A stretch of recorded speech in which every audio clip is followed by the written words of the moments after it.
Blog Talk Radio in high fidelity.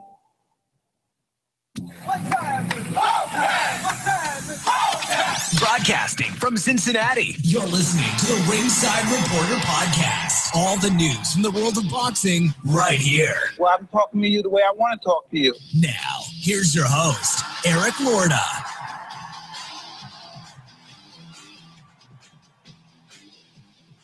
And we are live. Happy 4th of July weekend, everyone. Welcome to the Ringside Reporter Podcast, where we talk about the latest boxing news. If it's related to boxing, we're going to talk about it right here.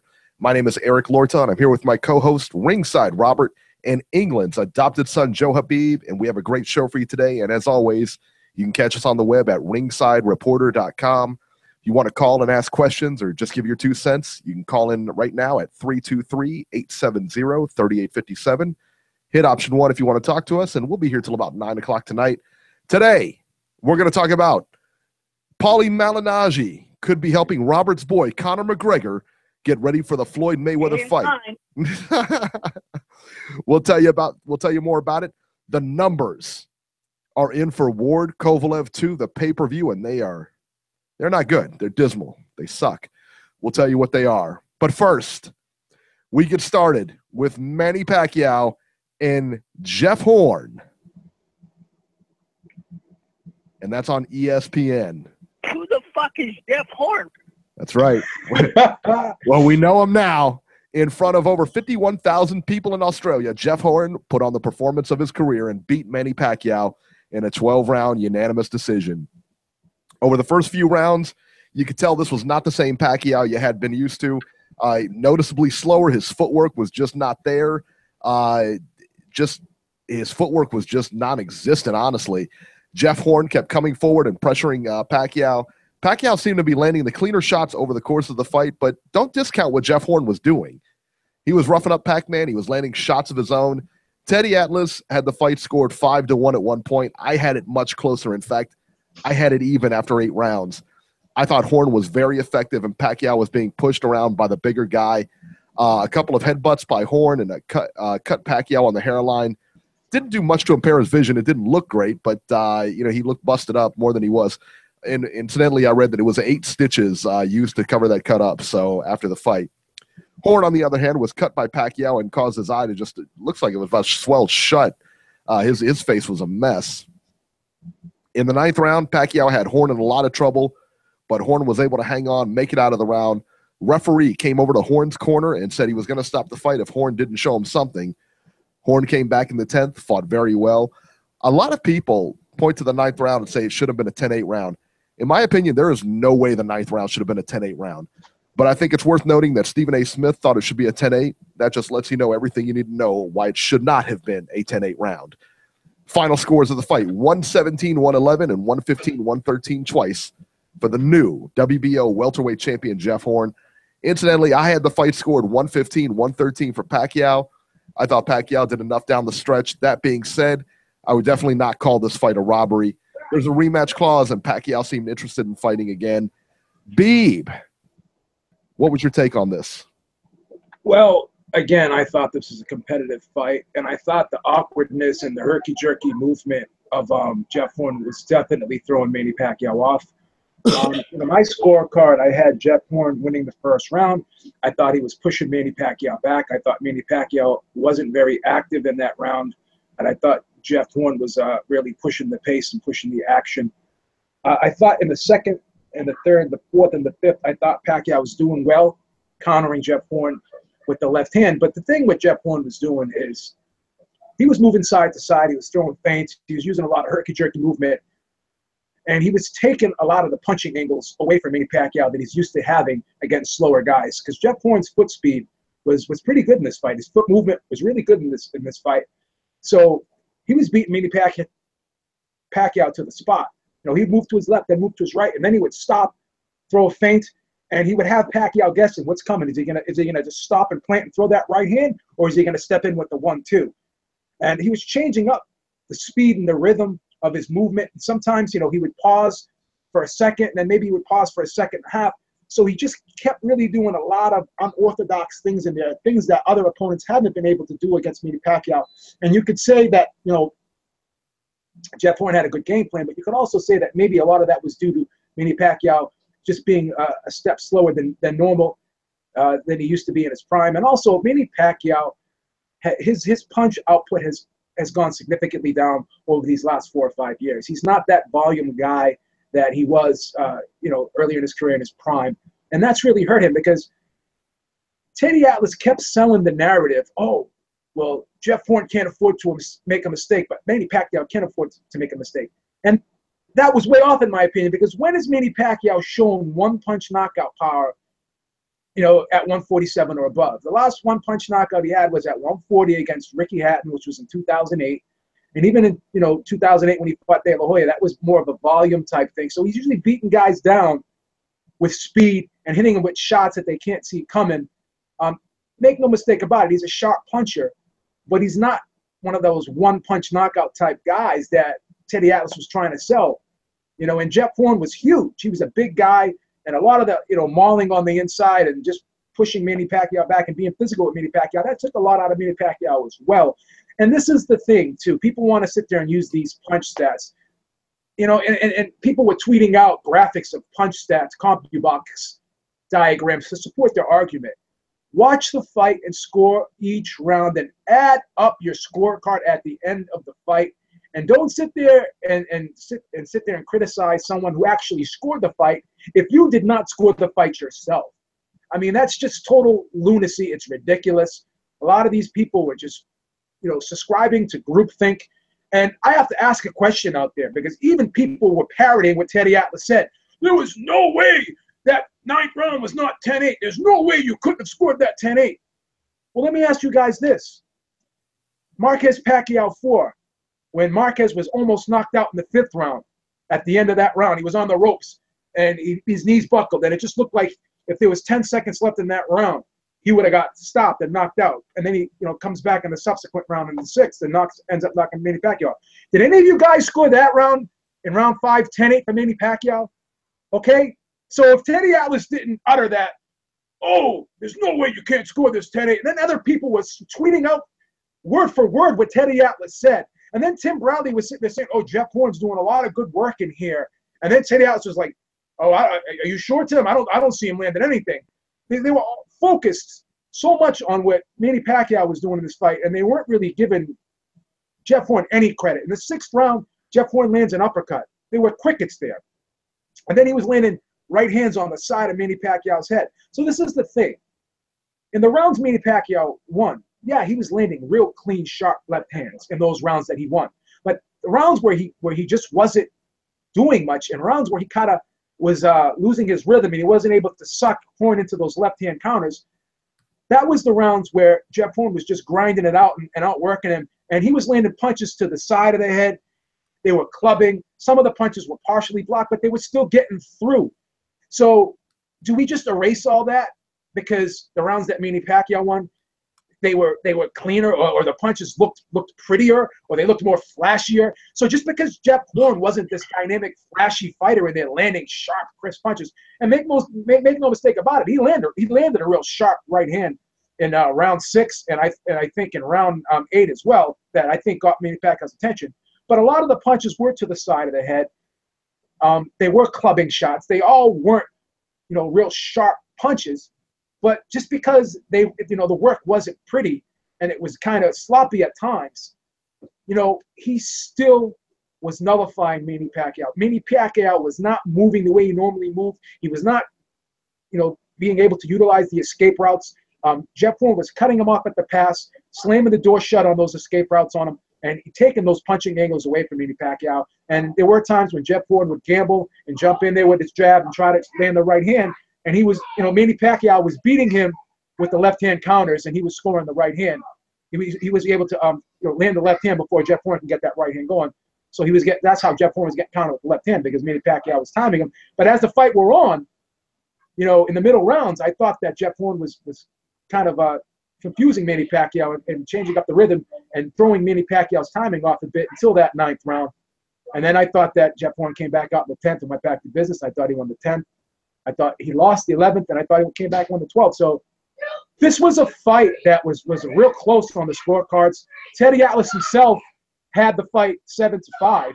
And if he doesn't score that ninth round, 10-8, then he has it 115-113, okay? So 7-5 is not a robbery. It's not a clear, decisive win. So this fight was close. I thought it could have been a draw like I had it. It's not impossible to score at 115-113 because the fourth round I thought was a swing round, and I gave it to Pacquiao. But if I give that to Horn, then I have a 115-113 card. So I think Atlas's commentary was horrible. I thought they were bullying Tim Bradley into trying to, think what they wanted him to think. Him and Stephen A. Smith were really horrible with Tim Bradley. I thought it was disgusting. And, I just saw a different fight than what Teddy Atlas was trying to portray to the public. And he quite successfully, pushed his narrative onto a lot of people on Twitter because they were just repeating everything he said. So I thought it was a close fight. And I have no problem with Jeff Horn winning 115-113. But the 117-111 was totally out of line. It was totally out of the realm of possibility. I don't see that. So that's just my wrap up on the whole thing, man. I agree. To 117, the 117-111 card was way out. 115-113 the other way. I could see it, but 117-111, man, no way. Robert, you saw the fight a little bit differently. How'd you see it? Well, I guess I'm one of the idiots that scored it wrong because when I seen it live, I scored at 117-111 for Pacquiao, 9-3. Now, I've watched it since, and I've changed my opinion. But when I give a score out here, I always go with the score that I originally put when I watched the fight live. I really was not impressed with Horn because his tactics are not the kind of tactics that really interest me. I even have trouble watching some of Sean Porter's stuff with the way he does things on the inside. And, of course, Jeff Horn reminds me a lot of Porter with the way that he likes to focus his stuff on the inside. But I thought Pacquiao did well. I thought, I thought he did enough to win the fight. And I'm not going to call this a robbery either. When Michael Buffer read the scorecards, I'm thinking, okay, we have a unanimous decision here for Pacquiao, and I don't disagree with any of these scores.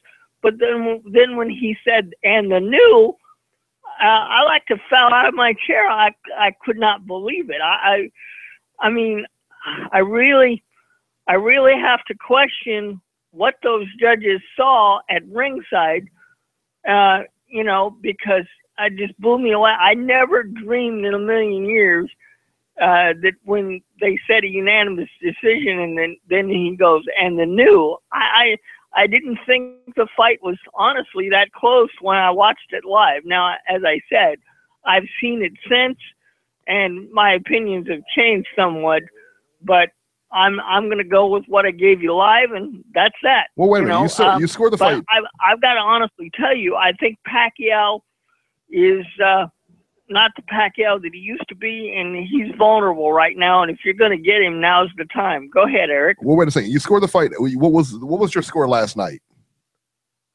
117-111 Pacquiao. Okay, what was the score today though when you rewatched it? 116-112 Pacquiao. Yeah, so you only gave him like one more round though. Right. Yeah. I mean, so it was. I mean, you basically saw the same fight then. I ended up giving Horn one more round than I did last night. But, but again, he won the fight. I'm glad there's a rematch clause. Good for him. But I really have a problem with, too bad we can't talk to judges because I'd really like to know what they saw. And especially the one that gave it 117-111 for Horn. I didn't think Jeff Horn won 9 rounds, Yeah. No, I see that. And just everybody out there holding, we'll be to the phones in just a few minutes here. We're going to go over some more stuff and then go to the phones. So let me ask you this. Last night when you scored the fight, or even today when you scored the fight, Robert, did you give the 9th round? Was that a 10-8 round for you? Absolutely not. Yeah. Now, Eric, we talked about this earlier. Right. You said you have a different standard to 10-8 rounds than I do. I only normally give a 10-8 round when there's been an official knockdown. I can't remember all the time I've been scoring fights or watching fights that I've ever given somebody a 10-8 round without there being somebody on the canvas. I could not believe that Teddy Atlas and Stephen A. Smith tried to sell that as a 10-8 round. Yes, it was a dominating round for Pacquiao, and if the round would not have ended, we might have had a knockdown, but we didn't have a knockdown. And in my opinion, you don't score a 10-8 round unless there's a knockdown. Now, Eric, I know you have a different opinion on that. Why don't you go ahead and tell everybody? Yeah, I mean, for a 10-8 round, I mean, for me anyway, they, I can have a 10-8 round without a knockdown. I don't need the knockdown. I mean, if it's a completely dominant performance from start to finish, and it's, the guy's wobbling around the ring and everything like that, and everything but a knockdown occurred, I can give you a 10-8 round. Those are very few and far between, though, honestly. It is very few and far between for me for those 10-8 rounds. But the problem was what Teddy Atlas said. He was like saying, "There's no way you can't give that. You don't give that 10-8." And that's the problem. Like, what do you mean there's no way? Right. That was what do you mean there's no way? way? And then people are parroting and quoting him word for word on Twitter. And I hate to, sound like a parrot here or be repeat the same thing and sound like I'm beating a dead horse. But go back to that Pacquiao 4 fight when Marquez was getting the shit kicked out of him in that 5th round. He was on the rope. He was on the ropes, and Pacquiao was just teeing off on him, and he looked like he was done. Now, no one gave Pacquiao a 10-8 round there, not to my knowledge. There wasn't anyone on Twitter that nope. had that 10-8. So just because some guy screams and goes on a tirade, and they oh yeah, go Teddy, Teddy, I love this. Like, just because you talk loud doesn't mean your point means anything more than someone who talks civilly. So, and then what he was doing to Tim Bradley, he was sitting there telling Tim Bradley, Tim, you're really not seeing what you're seeing. Tim was saying, oh, Jeff Horn's landing a lot of good right hands on the side of Pacquiao's head. And then he's like, oh, those shots really don't mean anything. Pacquiao's left hand's much better than that. It's like, what? I could not believe what I was hearing last night from this man. And then they go, oh, go Teddy, go Teddy. No, don't go Teddy. Shut up, Teddy. Shut up, Teddy. Because he was horrible. He was a disgrace last night. He was making me sick. You know what's funny is in the chat, and it was just a matter of time before somebody brought it up. Georgie brought up CompuBox numbers round by round, and he's got a question mark by it. Let's talk about the CompuBox here real quick. Total punches landed by Pacquiao, 182 for 32%. Jeff Horn landed 92 shots for 15%. So Jeff Horn threw 625 punches, thereabouts, and then landed only 92 of them.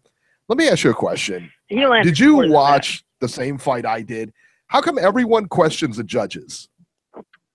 They are people, and they tell you who they think won. So even Robert, even like today, we question, you and I, we question the judges. 117, 111, a little wide for me. I don't really get it. It's a little wide. Nobody questions the punch stat, guys. Nobody. It's like they're not fallible. It's a guy with a joystick. And for whatever reason, everyone thinks they can't make mistakes. It's a guy with a joystick outside the ring hitting buttons. There's no way he can make a mistake. I'm here to tell you, there is no way Jeff Horn only landed 92 punches and threw over 600. It didn't happen. I know what the stats are. I also know what I was seeing. I also know what I saw. And he landed more shots. There is no way he only landed 92.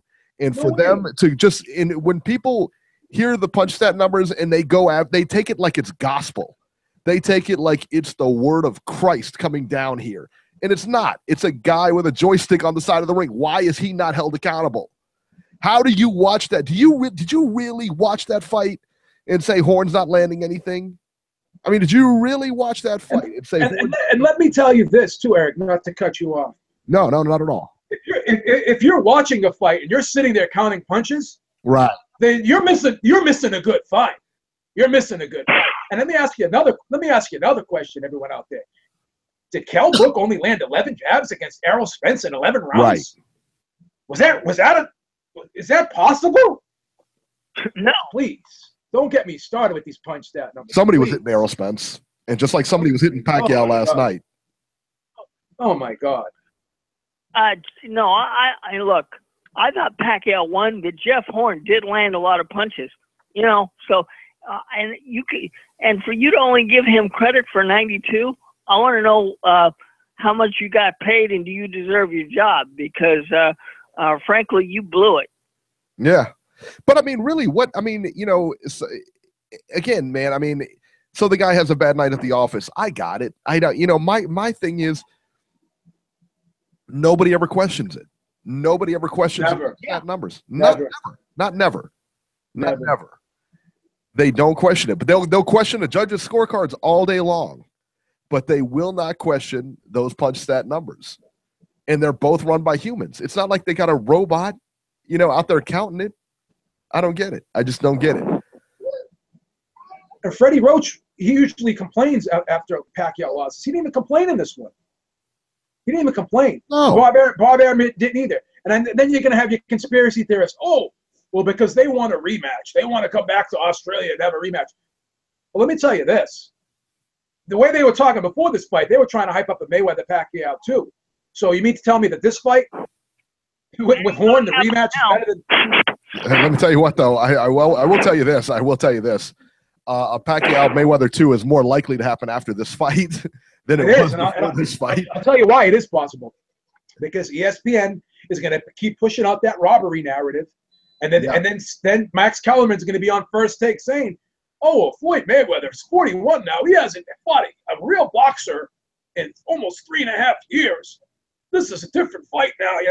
They can sell it, believe me, because when Pacquiao gets knocked out by Marquez, and then he gets beat by Bradley, then he gets knocked out by Marquez, and everyone's like, "Oh, this fight's dead now," and lo and behold, it still happened. Yeah.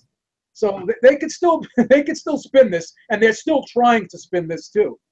You know, they were ESPN on First Take, and other people were talking about Mayweather Pacquiao too before this fight, and it's not going to be over. It's not going to be over. You know, I will tell you this, though. We do. Go ahead. We do know that there's a rematch clause, and Pacquiao and Horn are going to fight next. So, you know, I suppose we're going to hear about that until Pacquiao either wins or loses again against Horn. So, yeah, I guess this conversation will never die. Yeah, I thought ESPN did a really good job promoting the fight. Every time I turned it on ESPN, they were talking about the Pacquiao fight all week.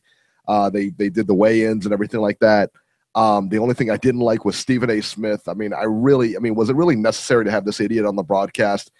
He didn't know who Randall Bailey was. He didn't know who was the other guy that fought Jeff Horn. His name escapes me. That he didn't know who he was. Ali Funeka. Yes, he didn't know who he was. And he found every way possible to name drop Floyd Mayweather every chance he could. You know, he could watch Floyd's car on his time. You know, it's just like he added absolutely zero to the broadcast. I mean, zero. All right, let's go out to the phones here. 508. 508, you are live.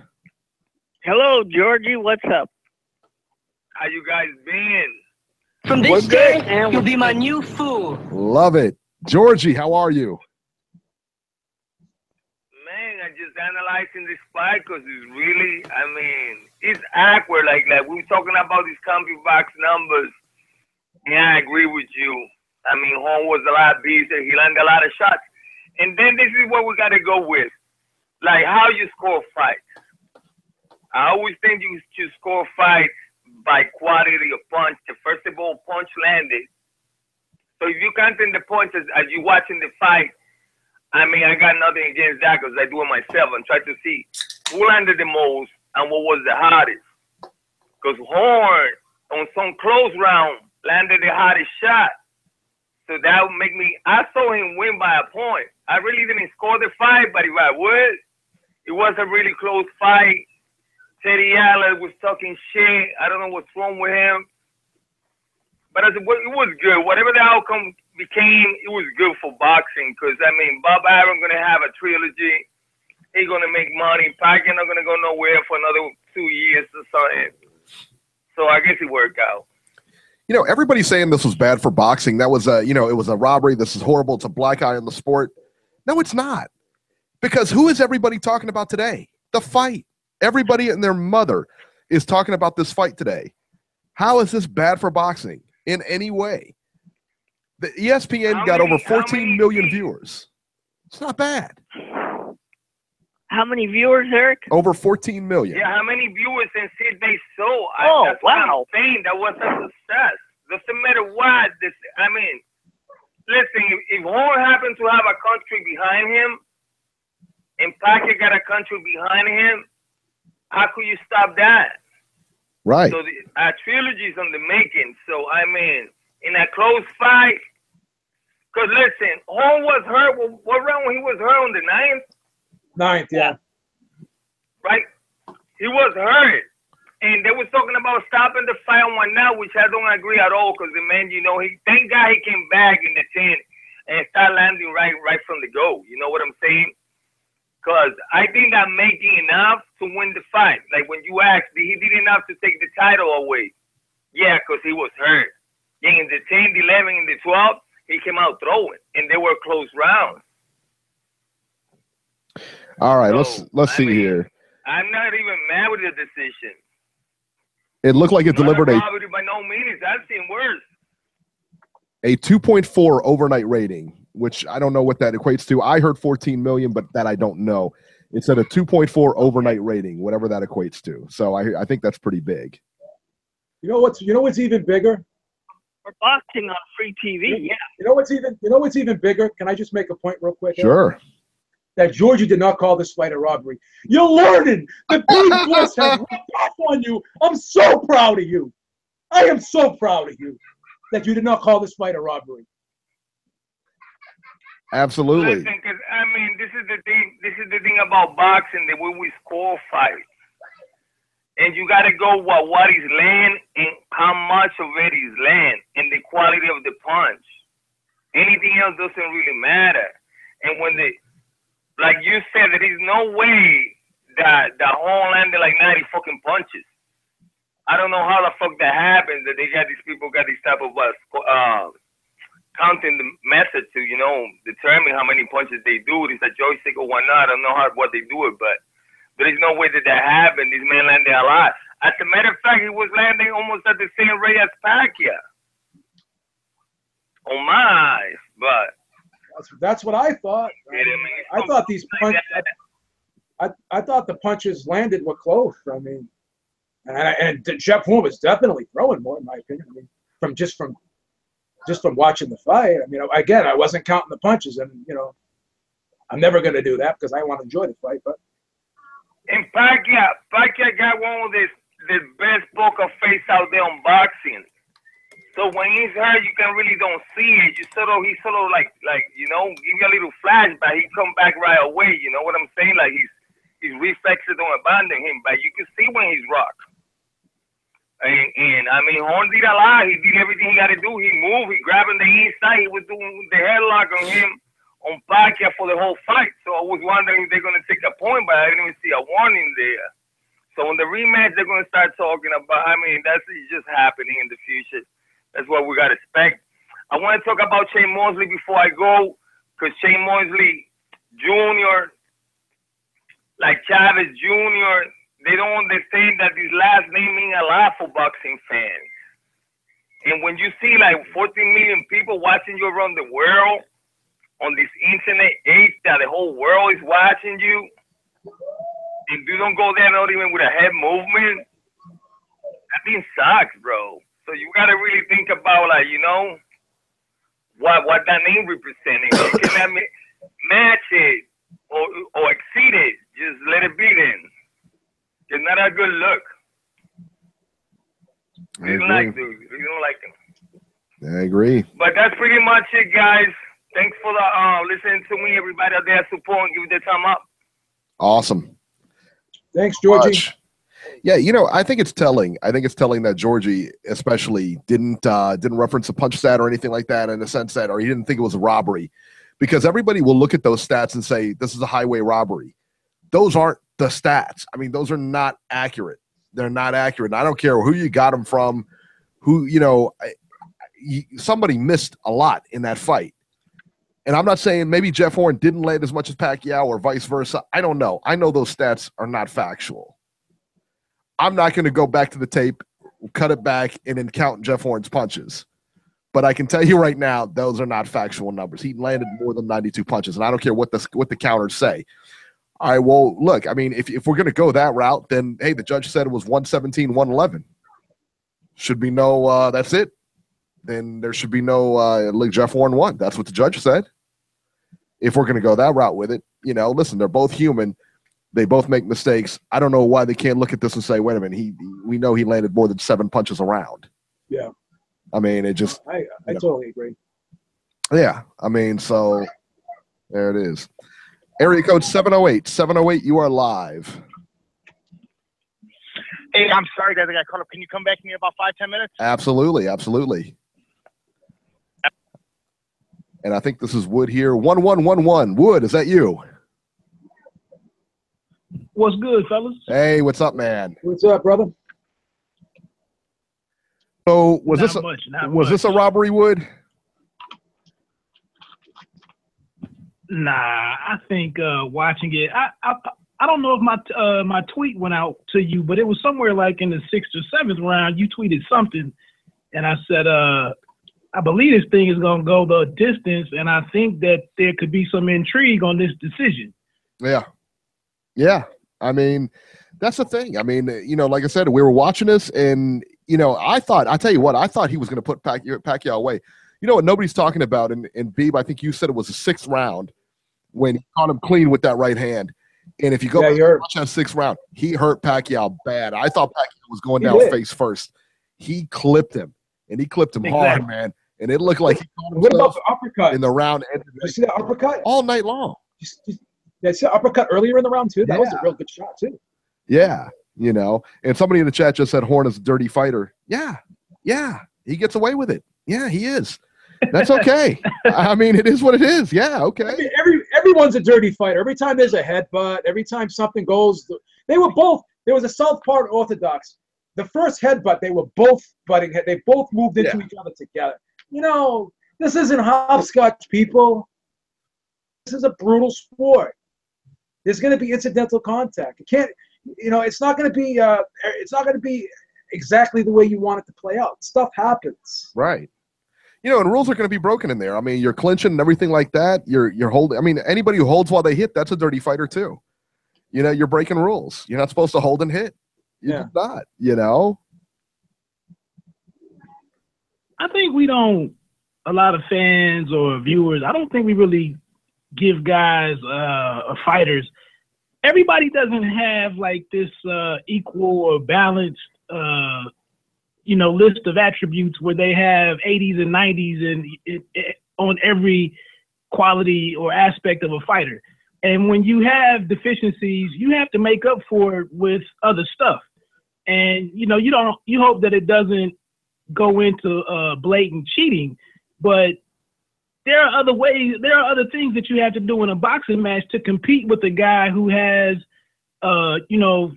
straight up tail of the tape advantages. I mean, so I can't knock a guy for doing what he has to do. I mean, there was no low blows from what I recall.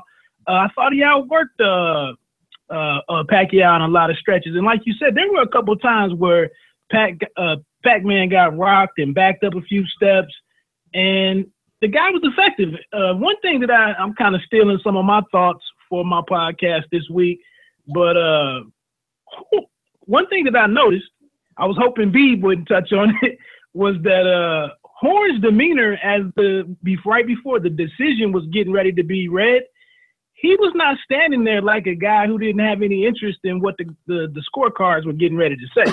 And he wasn't exactly shocked, when he got when his hand was raised. I mean, he was excited, but he was a guy standing there listening for how well he did. I agree. I think he thought he won the fight. And I mean, I applaud him for that. I mean, it wasn't like a shock to him. Everybody points to that first, the Andre Ward-Kovalev fight when Ward got the decision, and you see his face just lit up like, oh my God, This wasn't like that. I mean, I think he fully expected to get the decision. Exactly. No question. Yeah. Exactly.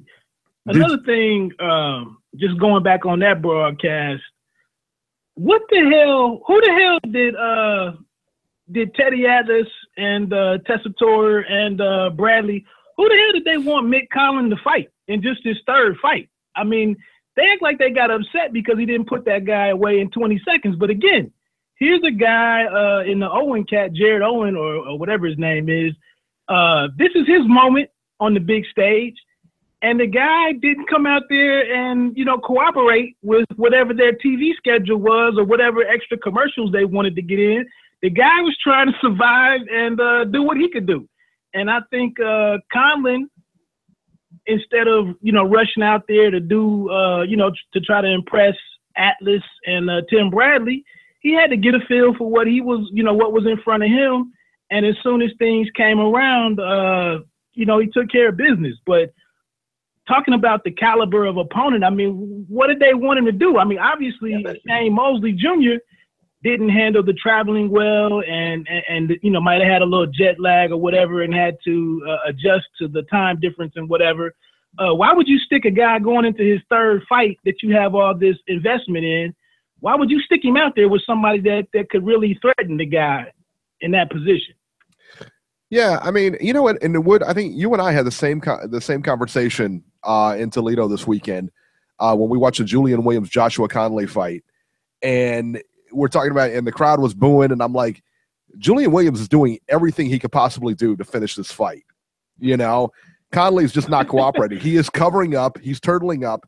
He's not, he's not willing to engage. He's willing to turtle up and get hit, on the arms and everything like that as he covers up.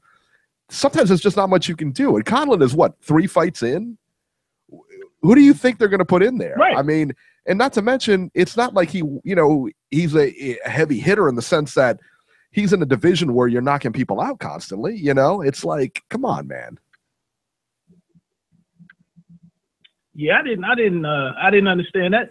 And also, I'm not trying to take anything away from Pacquiao, but I do think he's a guy at this stage that has to be put in there with the right guy. I think I haven't understood why he's been in the middle of the pound for pound ratings the last 6, 7, 8 months, because I don't think he was a guy that could just be put in there with anybody. And I think if you would have put him in there with a Danny Garcia or Errol Spence Jr. or Keith Thurman or some of these guys, I think we might have seen some, or Terrence Crawford. I think we would have seen something a little. I think it might have been disturbing in some ways.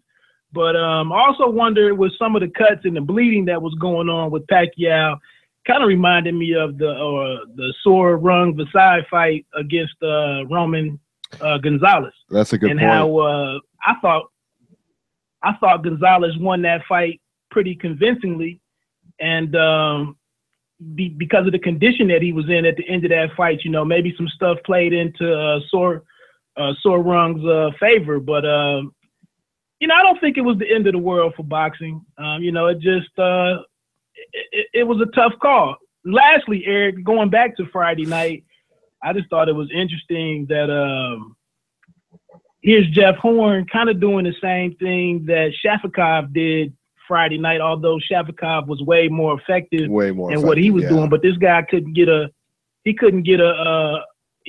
round on 2 of the cards, against E-Bunny. But here it is, Jeff Horn takes down a Hall of Famer, with his performance. So it's crazy. Yeah, it was odd. I mean, and we'll talk about the Easter Bunny fight here in a little bit, but you're right. I mean, 2 of those judges Easter didn't lose a round on 2 of those judges' scorecards, and how that's even possible, I have no idea.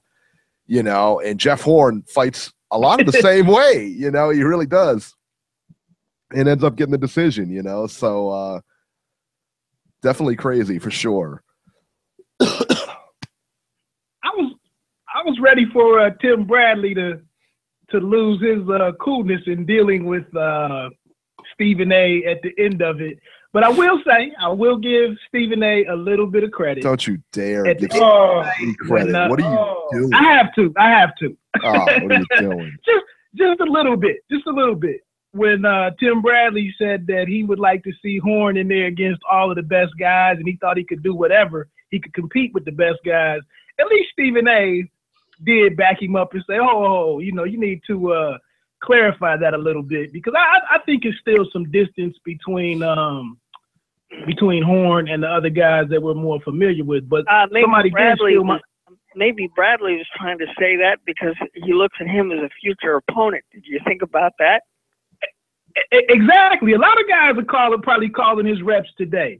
But I will say and this is my last comment, unless you got any questions for me, but I would love to see Sean Porter and Jeff Horn. I think that would be a pretty good fight. And I'd like to see Porter get a belt before getting another shot at somebody like Thurman. So I wouldn't mind watching that one. I think that's a great fight. We talked about that before the show, man. That's a great fight. I think that's a great fight. I think they both have the similar style. They're going to come at each other. They're physical. Why not? They're both going to bleed like heavy. Hey, Eric. Yes. I think we're around the same age or something, but why did Jeff Horn just kind of revolt with his voice? He kind of reminded me of that singer Chris something from the 80s that had that sailing song. Just that high-pitched voice he had was crazy to me. Chris Cross. Yeah, exactly, Christopher Cross. Yeah. So, what was that song? Sailing. Yeah, Sailing. That's what it was. You're right. Sailing. Yeah exactly. Uh-huh. That's funny. That's funny, man. It was like Christopher Cross calling out Mayweather at the end of the night. All he had to do was do it in tune. It would have been perfect. Yeah. Great call, man. Great call as usual. Before you go, plug your show. Where can we hear you, man? Hey, obviously, you can check me out. Just search talkloudradio.com or on iTunes. If you search for Talk Loud Radio, you can find the Pay Me No Mind podcast.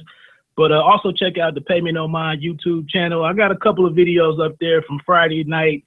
Got to speak with Tony Harrison. Pac-Man Jones was in the house from the Cincinnati Bengals. Your Bengals, son. Eric. Wow. Bengals, son. Also got a video. Woody interviews winners. Bengals. Right.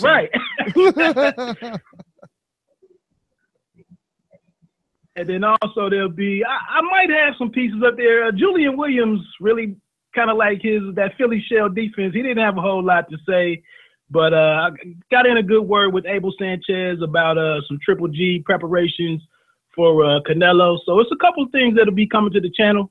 I'd appreciate any subscriptions or, likes or comments or whatever.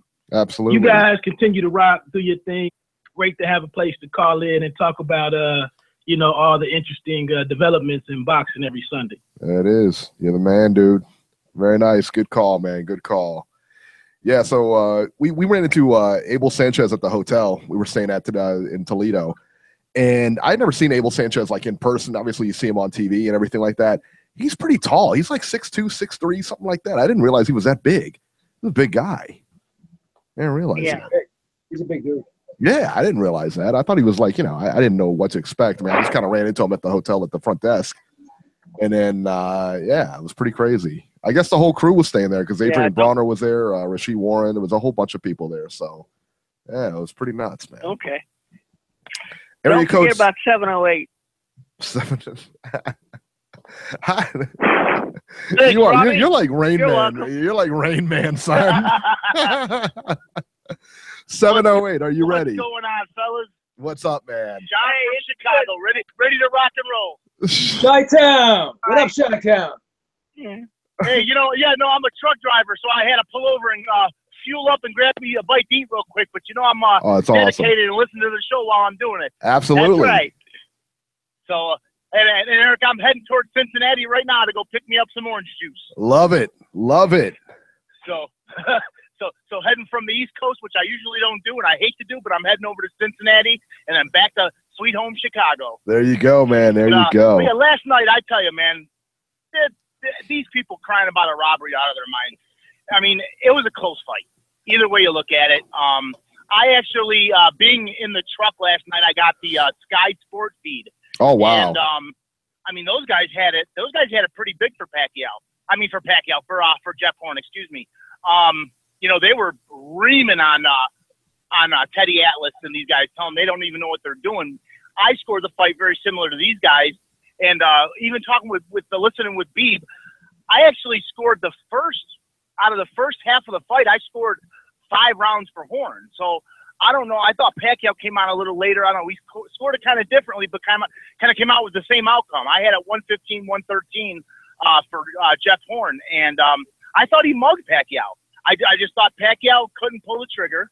He seemed like he aged overnight because he just couldn't pull the trigger when he wanted to. I mean, a normal, you know, prime Pacquiao would have killed this guy. Let's be honest, and we all know that. But I think Jeff Horn really he just roughhoused him. You know, I know he landed some headbutts and this and that, but you know, the main thing is he used his size. He leaned on him every time Pacquiao got in close. He leaned on him. He grabbed him. He threw him around. He put the elbows in his face. He basically roughhoused the smaller guy, and it was very successful. I mean, I don't think Jeff Horn's very talented, but he's quirky. He's very, you know, that quirky movement he has when he's moving in and out. I think that threw Pacquiao off where he really couldn't. Herky jerky. This guy, I just saw. Herky jerky. He's herky jerky. That's what he is. Screwed him up. Yeah, that's exactly what it was. I mean, just bobbing and quirking around and moving to the left, moving to the right. I think he just had Pacquiao just completely confused in there. And then when Pacquiao really got closer, he was just too big for Pacquiao to really do anything with. You know, Teddy Atlas, I mean, it's just amazing me how Teddy Atlas he was bullying poor Tim Bradley there. When I rewatched the fight with the ESPN broadcast, it was like Timothy Bradley, he'd say something, Atlas would basically slap him on the top of the head. Shut up! You're gonna think this. Basically agree with him. Yes, boss. Yes, boss. You don't really think that happened, do you, Tim? You don't really think that happened, do you, Tim? When he patted him on the top of the head. Did you see him? He patted him on the top of the head. Oh my God! Or something like that. He did. He patted him right on the top of the head like he was a puppy. Like he sunned him. I wouldn't want to mess with Timmy Bradley, but I don't know. Teddy Atlas seems to have a little bit of mind control over this his little protege here. You know, it makes me wonder what their gym sessions are like because Atlas is his trainer. You know, so. Rodney, that's exactly what I was thinking. That's exactly what I was thinking. Like, what's going on in the gym here? Yeah. You know, anyone out there listening right now? No, I mean, it's just amazing. Anyone out there listening right now? I was going to say, anyone out there listening right now? This is how you break down your opinion. You actually articulated your opinion very well. You explained why you came to the conclusion you came to, and you didn't reference punch stats once. You didn't, basically parrot what someone else was saying. That's how you break down a fight, guys. Don't tweet out punch stat graphics and say this guy won because of what someone else showed you or told you. That's how you articulate a point. Thank you. Thank you. Well, to me, punch stats, I mean, like you guys said, it's just somebody with a joystick. Someone who uses punch stats is someone who can't come to their own conclusion and needs statistics to basically fortify their own thought. It just doesn't make any sense. Fights are scored round by round, 10-8 or 10-9, 10-9 typically. And then when Teddy Atlas came to say to get off a little bit, you have to score that 9th round 10-8. Why? Why? It was not a 10-8 round. No, I mean Pacquiao. I mean, I thought Horn won the beginning of the round, and then Pacquiao. That's what I said. That's what I said. Wow, that's what I said. So yeah, it was a 10-8. It was a 10-9 round. I mean, that's just basically the way it was. Yeah, Pacquiao floored him. It would change my opinion, but no, Horn won the fight in my opinion. He didn't. He refused to lose. He just refused to lose, and that was basically the bottom line. I think it's funny. Pacquiao got old. So, and you know what? The other thing that gets lost on when they talk about punch stats and everything, judges don't have access to that. They don't have access to it. So they don't have access to instant replay either. No. They don't have access to slow motion. They don't have access to all these things. They don't take pictures of what's going on and they can look at still shots. You can't do it. Yeah, they don't have access to any of that stuff. So that is what it is, man. Well, I think they made the right choice not taking Terrence Crawford, because if that was Terrence Crawford in there, woo. Yeah, could you imagine? Or Pacquiao. That would have been ugly. Robert Garcia, he even said he wants Mikey, he wants Mikey nowhere near this guy. So, you know, when coaches are saying they want their guy nowhere near Crawford, I think he would have KO'd Pacquiao within about 7-8 rounds, and the way Pacquiao looked. Yeah. Yeah, I agree. I mean, you know, Pacquiao. That's all I got, guys. Shot. And I love the show.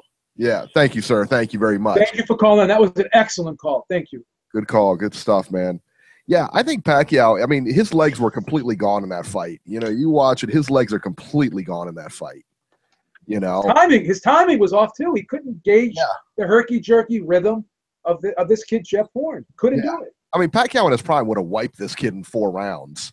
This wouldn't have been a fight, you know. And, you know, and like I said, man, I scored the fight for Pacquiao. I thought he won, but I don't think it was a robbery that he didn't win. 117-109 or 117-111 or whatever it was. Yeah, a little. That was bad. That was bad. That's not good. That's not good. But you know what? Let me see if I can look up the name of that judge if I have it here. It was Argentinian judge. No, this one was from New York. It was. Oh, that was a New York one. Okay, that was a New York one. Waleska Roldan was the one at 117, and I looked up his or her record. I believe it was him. I looked up his record, and the fights he's judged. It's not his first championship fight or anything like that. And he was right on the money with a lot of his fights, you know, that I was looking at. It wasn't like a CJ Ross thing where, you know, maybe it was just a bad night at the office. But again, man, they have, you know, they sit on this perch. They're in different spots. They see different things. And, you know, hey, how many times, Beeb, if you and I disagreed on a fight? Always. You know, all the time. And Robert and we all disagree on fights all the time. You know, it's what you're looking for. It's what you're used to, what you want to see, how you judge the fight. And when you hear people say, you can't do this, you can't do that, I can do whatever the fuck I want to do. I mean, there's no any type of restraints on me, what I can do and what I can't do. It's my opinion. You cannot tell me, you know, how to, you know, articulate my opinion. I can have my own opinion. Right. That's why there's 3 judges and not 1 judge, because there's different opinions. Yeah, agreed.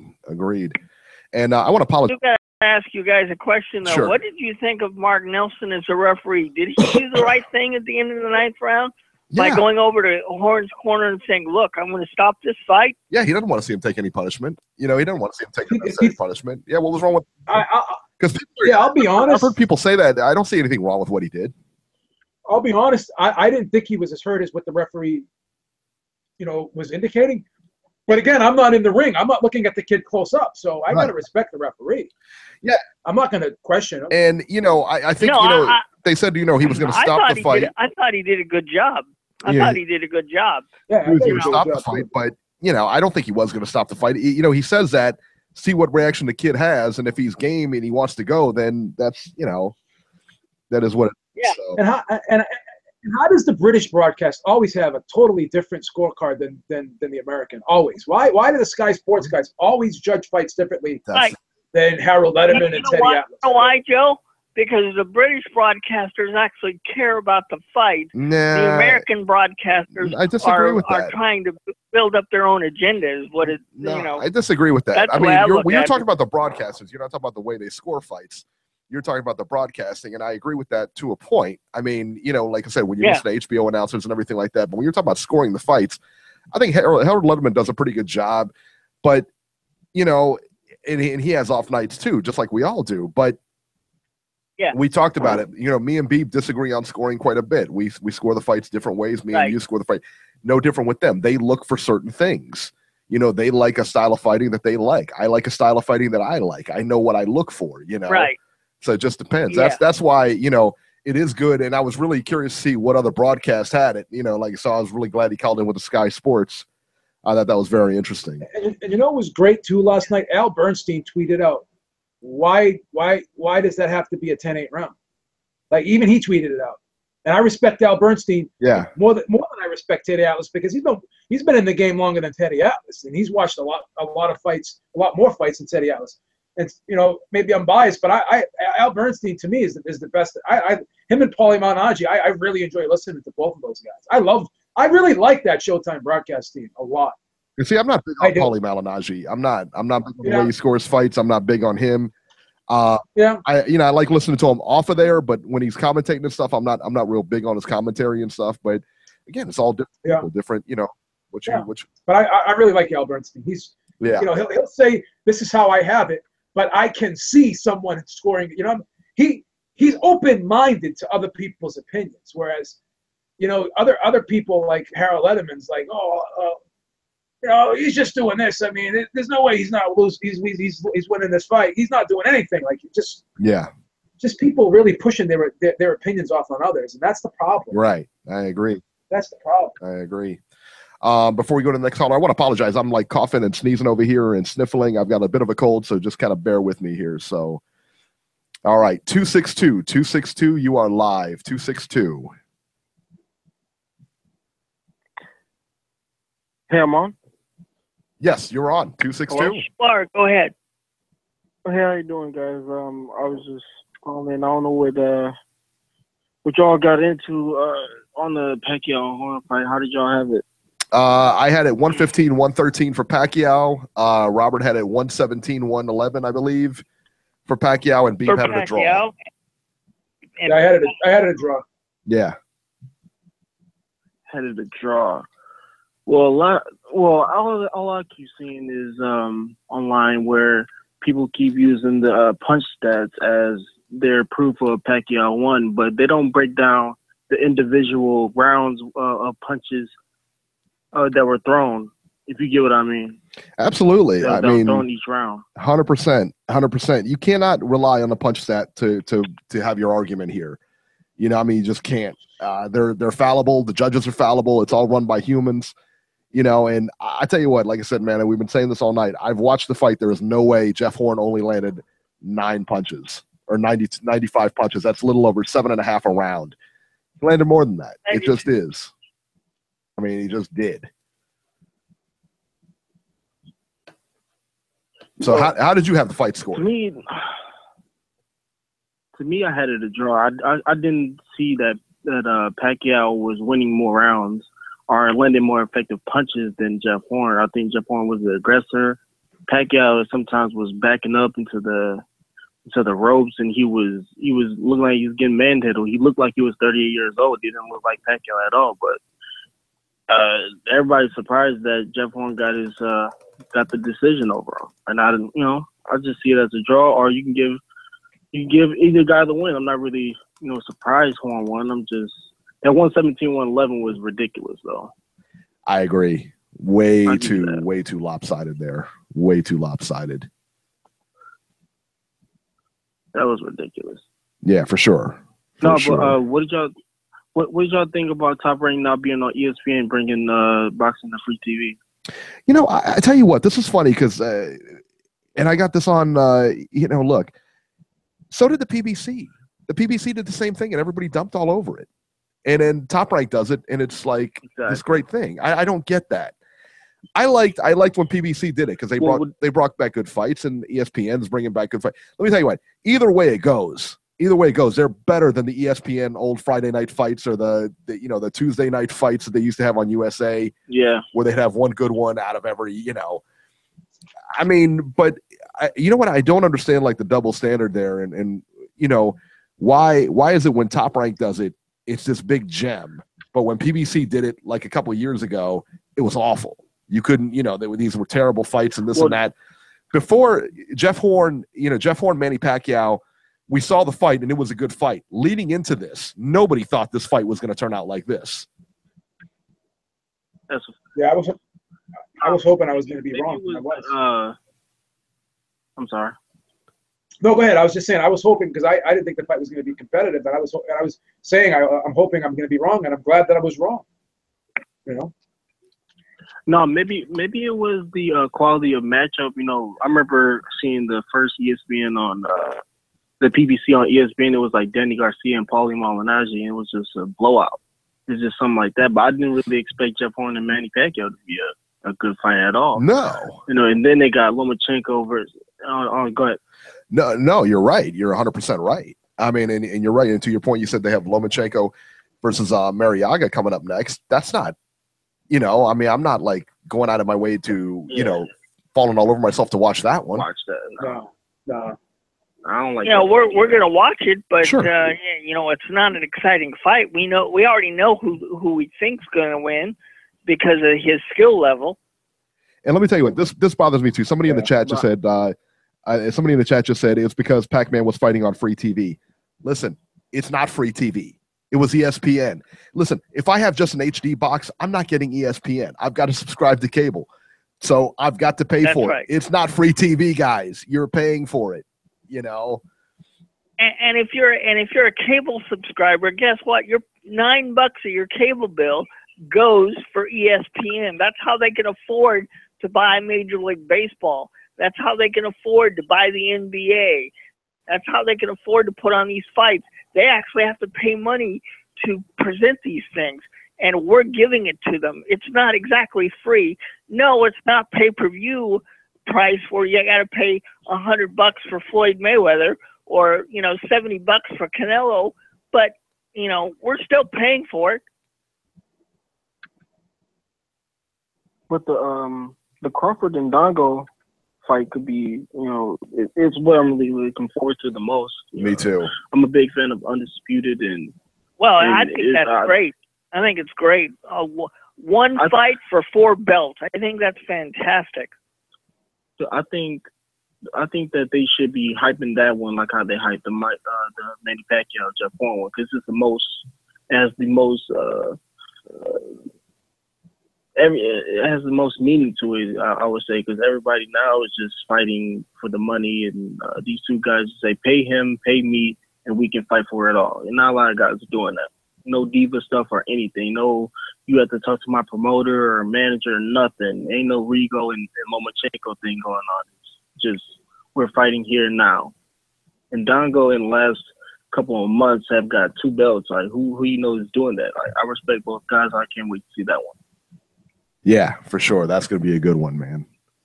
Definitely. All right, sir. Well, we are going to get running. We appreciate your call. Call in next week, man. Is this your first time calling in? Thank you. Yeah, my first time calling. Well, don't be a stranger, man. Come back next week, man. All right, thank you. Awesome. All right. Good call. It's a good call. Absolutely. Yeah, let's see here. All right, let's go to 812. 812, you are live. I think that's Hey, Joe. Joe, Right? what's up? Hey, Joe. 812? Going once? That's Joey's number. Hello? Wow. Hello. Hey, what's up, Eric? Hey, what's going on, man? This is Mike. Yeah. I thought that was Mike's number. I was like, I'm looking at it. And Like, I can tell you this, Eric, I didn't push the one to speak to the host. I was listening to the show by a bonfire, but I'll still talk to you. Well, you got to be official, hit 1 to talk to the host. That's how it goes, man. Yeah, I mean, I'm ready to talk, whatever, so no big deal. I don't get too shy. But I had Horn winning the fight by a point. Yeah. I think anybody that had a 117, 111 for Pacquiao, sorry, Beebs, I don't know what you were watching. No, that was me. No. I had it a draw. Robbie had it that hit. That's yeah, me. because this is the thing. I mean, to me, Horn imposed his will. Horn was the aggressor. I think it was effective because I think, even though maybe he didn't land as many punches as we'd want, that he made Pacquiao uncomfortable. He made Pacquiao fight his fight. Exactly. And I think there's a lot to be said for that, especially a guy in his 18th fight. You put him in front of 50,000 people in his home country. That's a lot of pressure. And I think he fought the fight he wanted to fight. He made Pacquiao back up. And Pacquiao's obviously not what he used to be. But Pacquiao's last 2 fights, he did beat top 10 fighters relatively easily. And not only that, when he was pushing him back, he was taking Pacquiao out of his rhythm, and he wasn't allowed to punch back. Say that wasn't effective aggressiveness. I thought it was effective aggressiveness because he was controlling Pacquiao and containing him and not allowing him to punch back. Roughing him up. Yeah, let's face it, guys like Bradley and smothering him. he could just sit back and just peck him here and there and beat him. He wasn't the same Pacquiao that threw a lot of punches and was real aggressive with those guys. Those guys allowed him to fight the way he wanted, so he won the fight. Horn forced him to fight the way he wanted him to fight, and that's why I think Horn won the fight. Yeah, I mean, I tell you what, I thought that out of everything, Horn was fighting his fight more than Pacquiao was fighting his fight, no question. Pacquiao and Beebs alluded to it earlier, that herky-jerky motion, that just awkward kind of style. He could never get his timing down. I mean, he had trouble with the timing. He really did.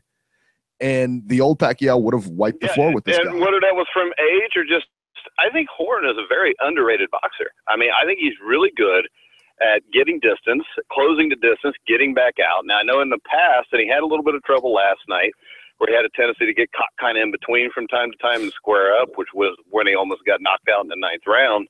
But overall, for a kid in his 18th fight that was a high school teacher 3 or 4 years ago, yeah, I thought it was an impressive performance. That's what is it? You know, there's a whole pattern with high school teachers becoming fighters. You know, you got Rich Franklin from the UFC, you got Jeff Horn, Sonia Lamonicus, who's a women's title fighter and heavyweight title fighter, man. So yeah, I don't know what it is with teachers, man. A lot of pent up frustration, I guess, with the students. I don't know. Yeah, and I think the way Danny Garcia fights, Horn could beat Danny Garcia. I said the same thing. Face the entire time. Yeah, I said the same thing. I think that Spence would give him nightmares, but I think Garcia is a winnable fight for him. Yeah. Yeah, but I mean, Spence would give anybody nightmares, even a guy like I think Crawford could beat Spence, but he's going to give him nightmares. Yeah, for sure. And Stephen A. Smith's an idiot, and so is Teddy Atlas. Yeah, Stephen A. Yeah, I don't know. I still shudder when that guy talks. He's got nothing to say, nothing constructive. Every other sentence he's going to talk about Floyd Mayweather and what a great time those two have on picnics. Other than that, he's got nothing to offer. I mean, absolutely nothing to offer. I don't even know what his sport is because he knows nothing about boxing. I don't know what he does know. It's supposed to be basketball, but if you listen to him on basketball, his sport is basketball, Eric. Is that what it is? Yeah. He says stupid things about that too. So. Well, he doesn't know anything about anything he wants to talk about. If you want to know the honest to God truth. No, he's just really good at screaming and pissing everybody off, and then they listen to him. Yeah, and he gets paid a lot of money for doing it. They listen to him. Yeah, that's his gig. I mean, he makes people mad and he says controversial stuff. That's really his gig. You know. Yeah, and his bank account gets quite full because of it. Wouldn't you like to go on TV and do what he does? Yeah. I don't know, man. I don't know if I want to go on TV and make an ass out of myself all the time, but I'll take the money for it. Exactly. Well, that's exactly what his job is. Be an asshole. Because right now I make an ass out of myself and I don't even get paid that much. So. Mike, before you go, man, plug your website and stuff. I find it entertaining. Absolutely. Huh? Plug your website and stuff. Where can people find you? Oh, we are thegruelingtruth.net. You can find pretty much every sport. We got 7 boxing writers. We just added John Raspani and Dennis Taylor, who wrote Intimate Warfare, the book about Mickey Ward, Arturo Gatti. We're starting a old-time boxing show, which the first episode will be this week. It's about Jack Johnson. That'll be hosted by Christopher Sheldon. He's one of the foremost old-time boxing guys there are. All those shows will be about boxing from before 1930s. And Thursday night, we're going to have former light heavyweight champion Montel Griffith on the show. Look at that. The first one to beat Roy Jones. First one to beat Roy Jones. That's right. And I'm going to ask him if he gets tired of hearing Roy Jones complain all the time every time somebody fouls somebody. And then, because it irritates the shit out of me, and I'm not even the one that was involved in it. Oh, absolutely. Yeah, that's horrible. And, but I mean, when you hit a man twice when he's on a knee, usually you're going to get in trouble for that. Yeah, that usually happens, man. And he's got all kinds of sports on the gruelingtruth.net. He's got football, baseball. He's got tons of stuff. The only thing he doesn't have on there is soccer, and I'm slowly working on Mike to get that on there. So that'll never happen. we try to stay away from women's sports. Oh, that's cold. We might have soccer sometime. Oh, that's cold. That's cold. I know, but you started it, and you knew where it was going to go when you brought it up. So we talked about it earlier. I know. Yeah, we had this conversation like 2 hours ago. So. If you want to do an FC Cincinnati show, maybe we'll put it up for you. If people listen to it, maybe you can change my mind. There you go. There you go. All right, man. We're good talking to you, man. We'll talk to you soon. Hey, thanks a lot. Keep it Absolutely. up, guys. You do a great job. Oh, thank you, sir. Thank you very much. Yep. See ya. Mike Goodpaster. Grueling truth. All right, let's go to area code 708. 708. You are live. Oh, I actually didn't press one. I was already on, guys. It's John from Chicago. Oh, all right, perfect. Sorry about that. No problem. Yeah, I guess you don't have to press one. How about that? Well, it's a good idea to do that, but, you know, I notice a lot of people on Blog Talk don't tell people to press one, but when I first got on Blog Talk, that's what everybody told me, so that's the rule I always follow. So. There you go. Well, there it is. That's it. All right, so let's talk about the undercard here of the Pacquiao fight.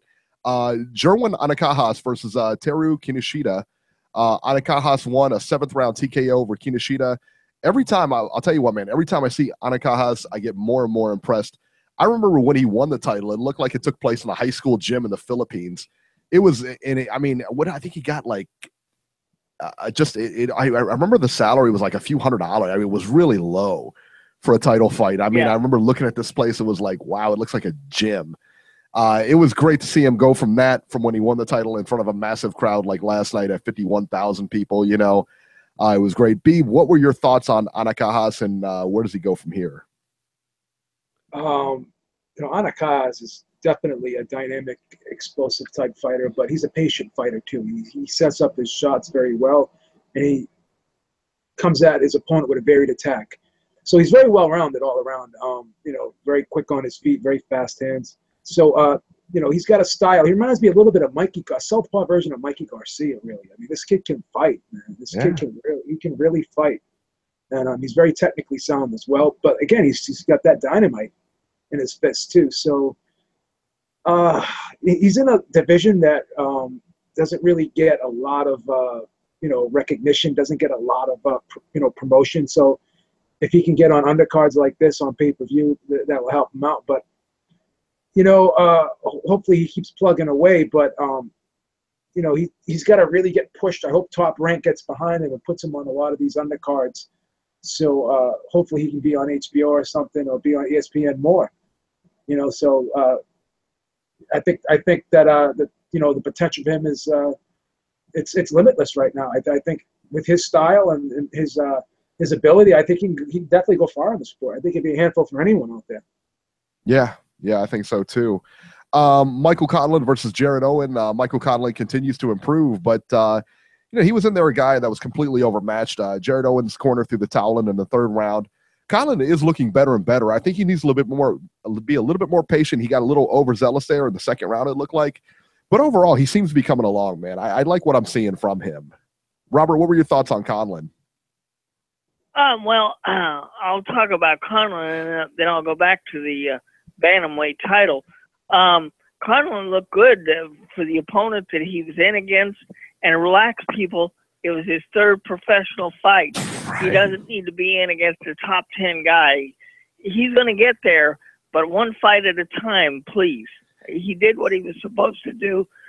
He may not have done it in the 1st round, but so what? You know, he did what he was supposed to do.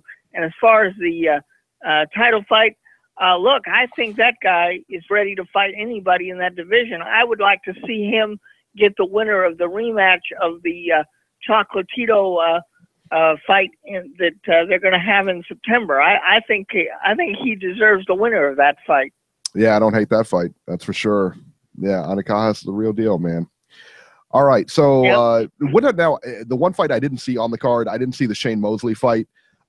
Did you guys catch that at all? Clearly he lost the fight. Yes, I did. All right, so talk to me a little bit about it. How does he, you know, and Shane Mosley Jr. didn't start boxing till later, from what I understand. It wasn't like he was, 7 or 8 years old out there fighting. I mean, he was, he didn't start till like later, in his late teens or whatever, I thought. But Robert, talk to me about the fight. Shane Mosley Jr. has some work to do.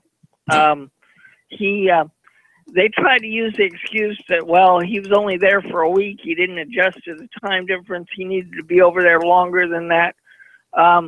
He's got some work to do. He looked very slow. He not good on his feet. And the Australian guy, I forget his name, I'm sorry, but he looked very good, very comfortable, knew what he wanted to do in there and did it well. Mosley Jr.'s got to go back to the drawing board and work on some things. He's nothing like his dad. He's a lot taller than his dad, and he's bigger than his dad. But he's 10-2, but let's put the brakes on, and again, one fight at a time, because he did start later.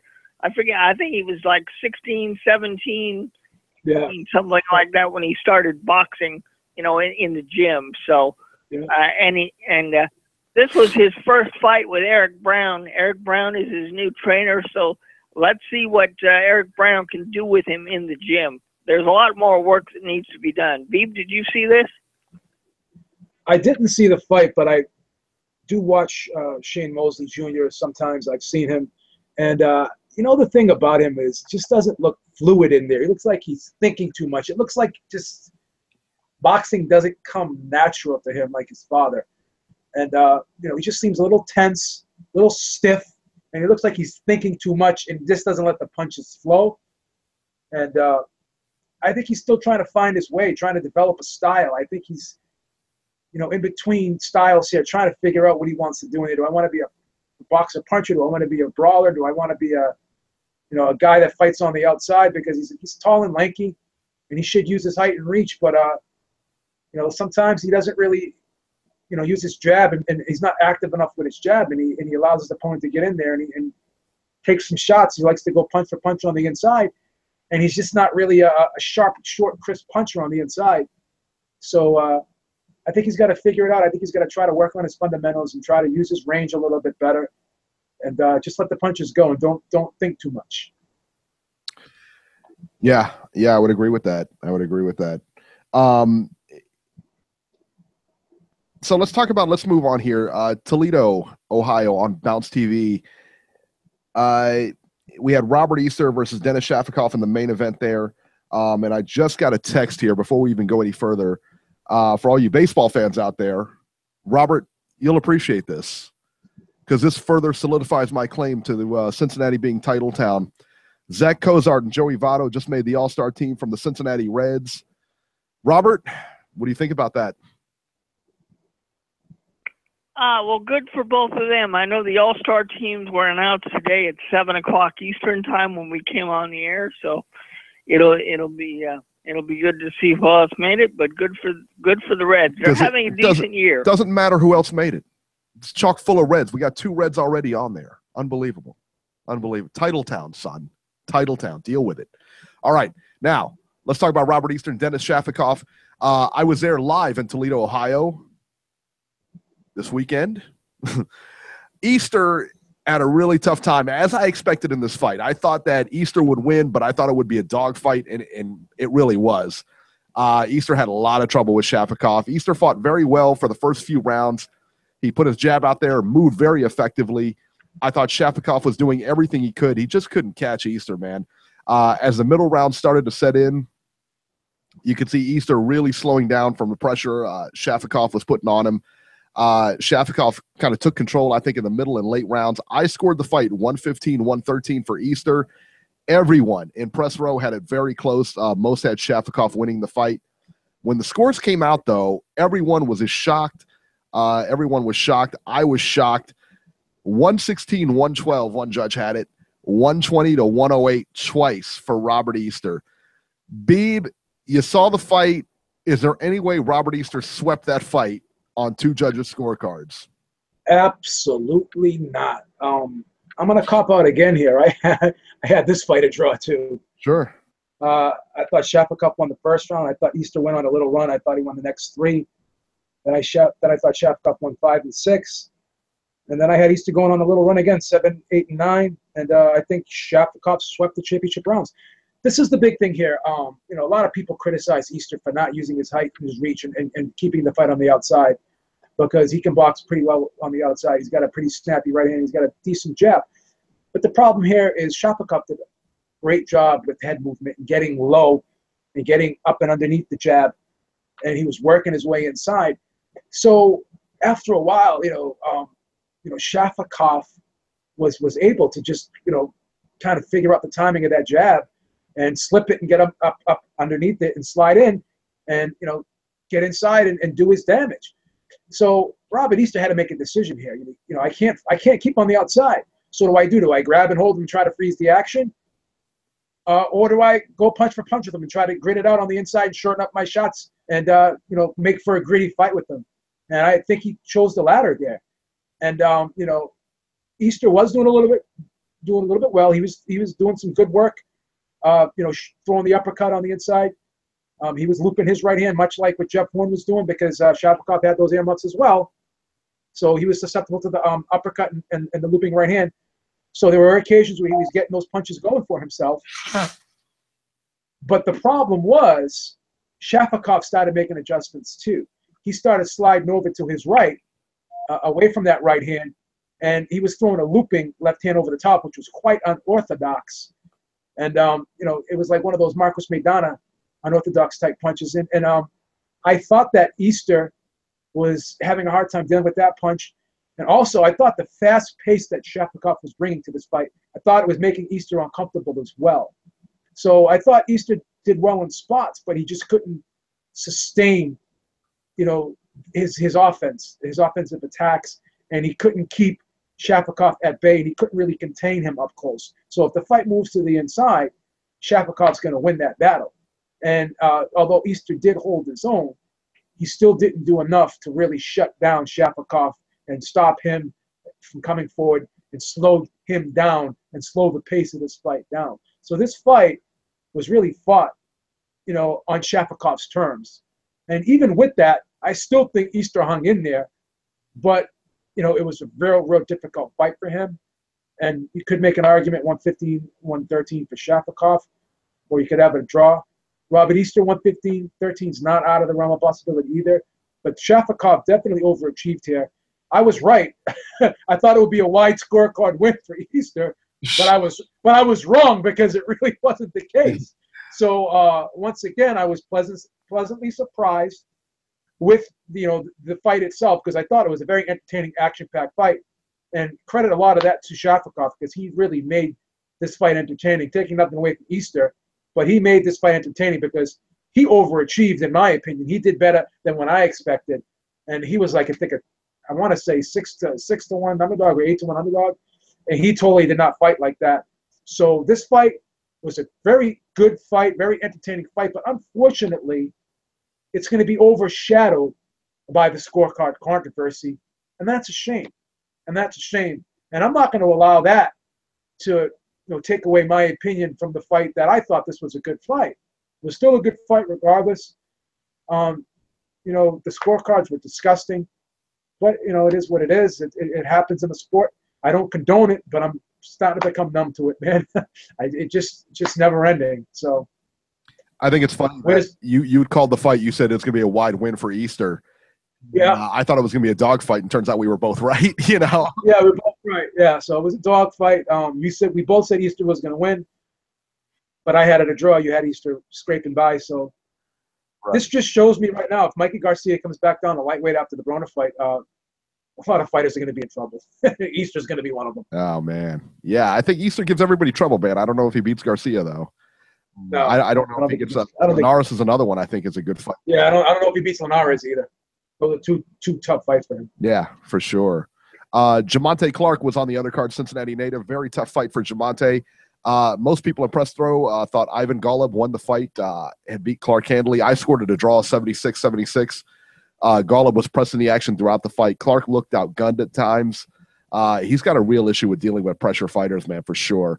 79-73. This is another one. If you saw this fight, how you only gave Golub one round is beyond me. And then 77-75, Clark wins. Unanimous decision. Julian Williams and Joshua Conley. Very one-sided fight. The end came in the 7th round when Conley's corner threw in the towel. J-Rock coming in off that knockout loss to Charlo. He looked pretty good, but we kind of expected it with the opponent. Also on that undercard, Wesley Tucker versus Enver Halili. Halili won a unanimous decision, so there you go. And then this was an interesting one. Daryl Singleton versus Corey Delaney. DeMar Singleton. DeMar had not fought in like 5 years. And they certainly had the right opponent. Corey Delaney's definitely a journeyman. We've seen him fight before and get knocked out pretty quickly. Singleton dominated the fight, won via KO in the second round. The only loss, this is really interesting, the only loss on Singleton's record is a 6-round unanimous decision loss to Sullivan Barrera 5 years ago. Wow. He had not fought in 5 years, came back. So very interesting. Going across the pond, there was a big card in the O2 this weekend. Frank Buglioni defeated Ricky Summers in a 12-round unanimous decision. Lawrence Okoli continued his cruiserweight win streak with a first-round KO over Russ Henshaw. Joshua Buatsi knocked out Carlos Maynef for his pro debut. Buatsi is a light heavyweight and former 2016 bronze medalist who's coming in with a lot of hype. Have you heard about this guy, Beeb? No, I have not. Yeah, he's got there's a big hype train behind him. They're expecting pretty big things from him. So we'll see what happens. He's starting off on the right foot, that's for sure. Connor Benn improves to 6-0 with a third-round KO over Michael Cole. Excuse me. Other action this weekend, Diego De La Hoya wins a unanimous decision over Alan Castillo.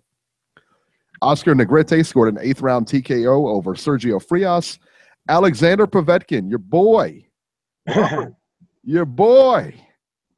He's got the dirty pee-pee. Won a unanimous decision. Somehow he's fighting, but won a unanimous decision over Andriy Rudenko. And former TBE, Edward Troyanovsky, knocks out Michelle DeRocco in 4 rounds. So there you go. We're going back to the phones here. 812, I think this is Joey, but I'm not sure. It could be Mike again. Maybe he's listening. 812, you are live. Hey, Eric, how you guys doing? This is Joe, man. Hey, what's up, man? Joe, what's happening, brother? What's up, brother? I called in, Eric, and I heard you talking about Joey Votto, and I'm like, man, hey, he's doing good, but hey, Aaron Judge is the best player in baseball right now. Oh, he'll be the rookie of the year, hands down, in the American. Did you say that Joey Votto was the best player in baseball? I can't agree with you more. No. Joey Votto. Joey Votto may win the National League MVP. Yeah, Right. Joey Votto is the man right now too, but Austin Judge is on the whole.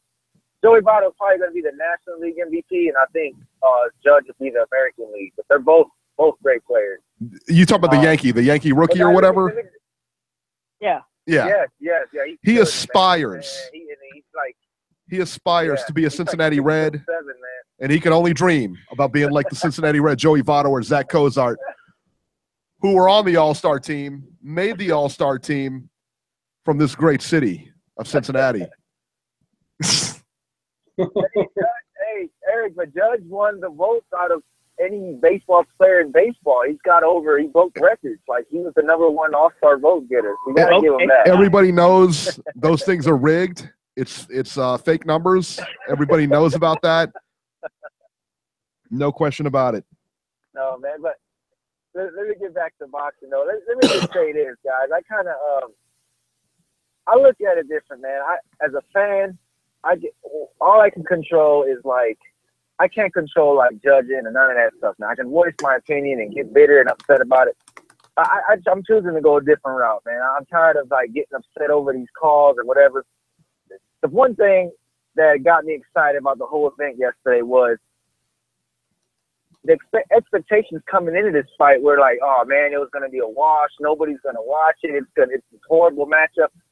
But I swear, I don't recall, maybe since Mayweather-Pacquiao, that many people tuning into this fight. I mean, the media was all over. ESPN did an amazing job with the coverage. They really did. I know a lot of people were jumping on Stephen A. Smith, but, I mean, they were just really – the way they had their videos and their clips and their highlights, and it just felt like a big fight. And then the last time I could recall that many athletes and celebrities and casual fans chiming in on a fight was Mayweather-Pacquiao. And I'm not saying, but I'm just saying what this fight did with this new ESPN deal, it's bringing a lot of casuals and it's got people watching. So at the end of the day, I know a lot of fight fans are mad that these people are coming in and giving their opinion. Like, I know a lot of the athletes were getting salt thrown at them because they're like, oh, they don't even watch boxing. Like, everybody's crying about the Aaron Rodgers tweet. They say, oh, he only watches when Floyd fights or something. But my thing is, hey, at least they're tuning in, like, at least if somebody's not talking about you, then you're not doing nothing right. So I know boxing sometimes we can't control the judging, guys. We've all been fans. You guys, Eric, you've been watching for a while. Beeb and Robbie, me too. That's just something out of my control. So I'm not even gonna waste time and energy getting upset over that. I mean, at the end of the day, look at it, guys. Manny got paid $10 million. You think this loss really hurt him? And it's legacy. I mean, I know it's a bad decision, but come on, he got paid $10 million. So exactly. I'm just excited that I'm just happy that this is something big here, and that ESPN, they have the greatest, like, what I'm trying to say, they know how to promote, they know how to present fight as far as like promote an event. So if we got this Crawford fight, Lomachenko, like, I really think something big here is gonna happen as far as like just getting these more fans to tune in, because on a Saturday night, hey man, ain't nothing on, there's no NBA, no NFL, we got baseball here and there, but people want to watch something, so hey, we don't got to spend $65 anymore, just turn on ESPN. So all across the board, man, I know everybody's upset, but I just think it was just a big win for boxing, man. I haven't seen that many people tweet about a fight in a long time. I mean, it was crazy last night. Twitter was amazing last night. Yeah. B, what do you think about that, man? I mean, I know you're the hard. It seems like the hardcores, and especially guys like in your guys' field, like the boxing media and other boxing writers and stuff, were just kind of upset that a lot of guys were chiming in that really don't, that don't quote unquote follow boxing like that. Do you have an issue with that, Beeb, or are you okay with whatever what their opinions are? The thing is this.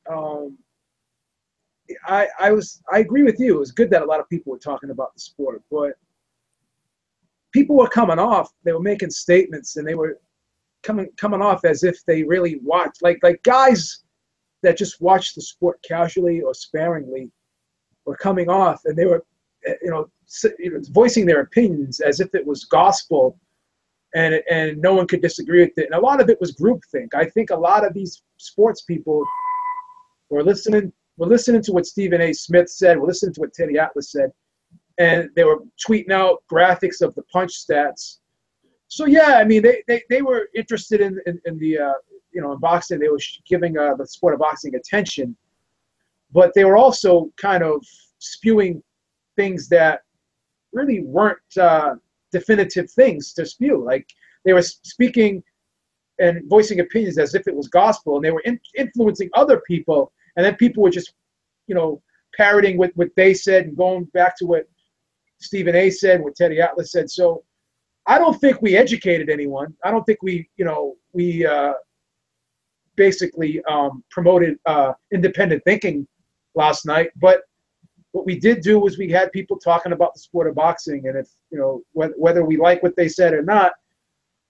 So in that regard, yeah, you're 100% right. I think that was good, but I just still think that people who really, weren't diehard fans or weren't hardcore fans, as you said, they were just jumping in the echo chamber, and they were just basically word for word saying everything Teddy Atlas and Stephen A. Smith were saying, and they were trying to influence others. But I'm still going to think what I think, and I don't care if people have their own opinions. I'm not going to try and change people's minds, but if you ask people mine, I'm just going to give you mine. But yeah, I agree with you 100% that this was definitely an awesomely promoted fight. And also, I really was like saying to myself, wow, there's a lot of people talking about this fight that normally don't talk about boxing. So yeah, that was a good thing, Joe. Yes, it was. I got to be honest, if I can jump in here for a second. Eric, that's not one that. I think that, as long as they're talking about boxing, that's a good thing. Yeah. People tuned in. 14 million people tuned in last night. That's a good thing.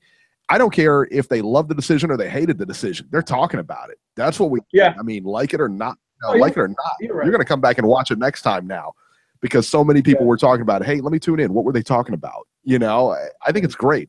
It's never bad publicity. I mean, it's what you want. You want people talking about the sport. Yeah.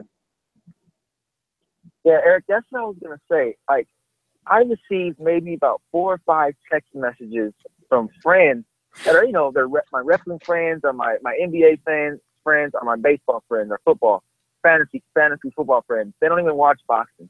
I'm getting texts from them. Whoa, Manny Pacquiao lost. I'm thinking this guy, wow, this guy don't even watch boxing. And then my Facebook timeline is complete. It's flooded with, I maybe got about 900 friends or close to 1,000 friends. And I want to say 70% were all just like, whoa, I can't believe this fight. This and that. Like you said, Eric, it's not even whether it was good or bad. People were talking.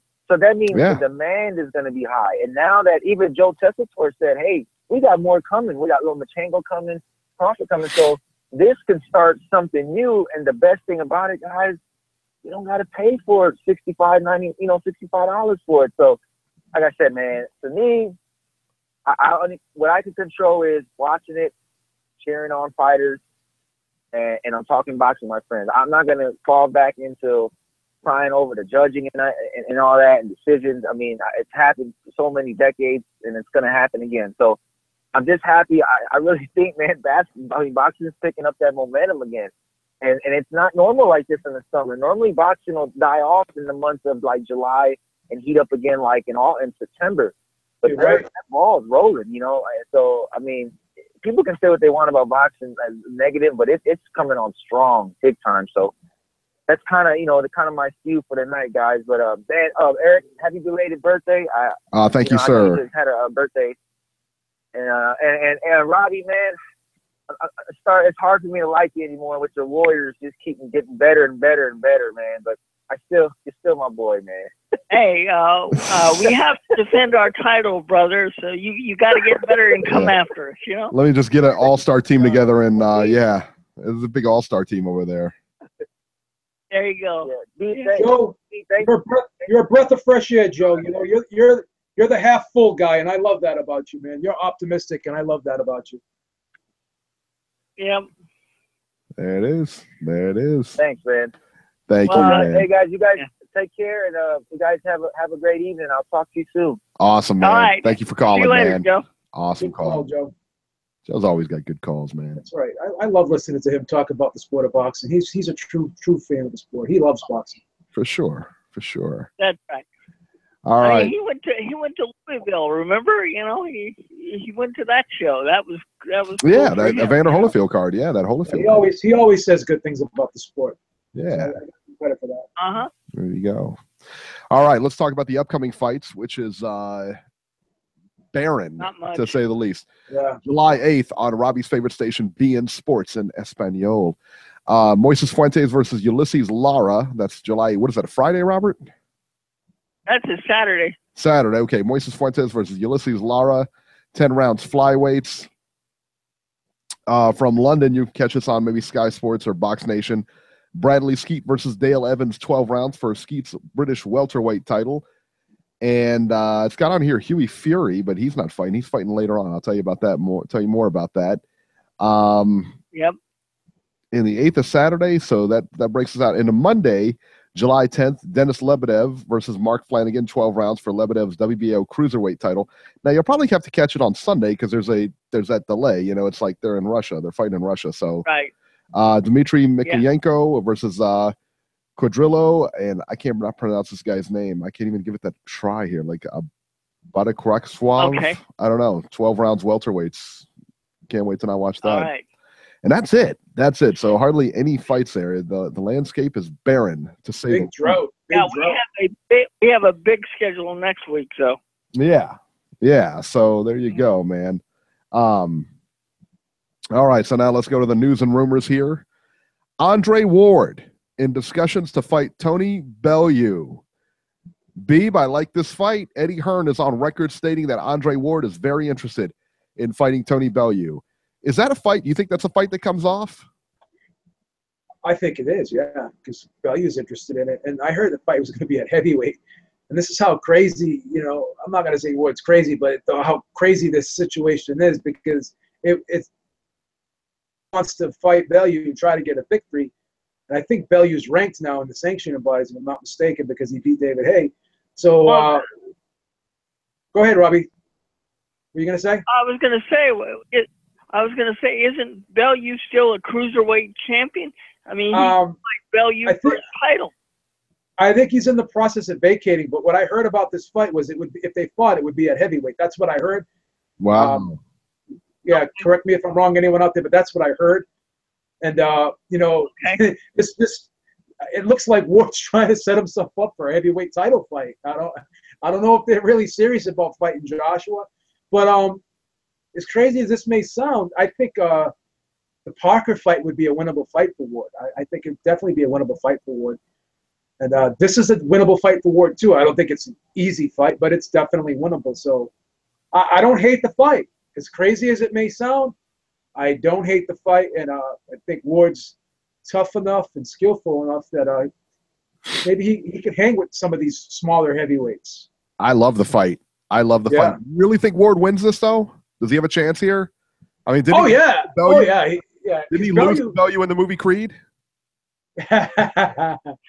No, because Bellew is another guy. He likes range. He likes to fight on the outside. And, Ward's is a great inside fighter. So if he can impose his will on the inside against Bellew, it makes for a very, very interesting fight and possibly a very difficult fight for Tony Bellew. So I love the fight. I love it. I hope it comes off, man, because I love the fight. I love Bellew, man. Bellew's my guy. I like him a lot. Yeah, it's an interesting fight. Yeah, absolutely. All right. Now, speaking of Andre Ward, hopefully the numbers for Tony Bellew and Andre Ward are better than the numbers for Ward Kovalev, too. Oh, yeah. It is being reported that the numbers for Ward Kovalev 2 were around 125,000. That's worse than their first bout. I think you have to look at Ward's lack of promotion as well as Rock Nation's lack of promotion. I've heard a lot of people down on Rock Nation, and rightfully so, since they were the lead promoter here. But what about main events and Kathy Duva? I mean, you saw the contract. Ward was guaranteed a sum of money. Kovalev was left with the gate and some of the pay-per-view revenue. Shouldn't main events have done a better job for their fighter at promoting this? I mean, shouldn't they have said, hey, Sergey is only getting the gate and the pay-per-view. Maybe we should do a better job promoting this to get money for our fighter? The problem here was, as I said before, it was a pissing contest. And, Rock Nation didn't really care because, they had Jay-Z's money behind them. And they did their job.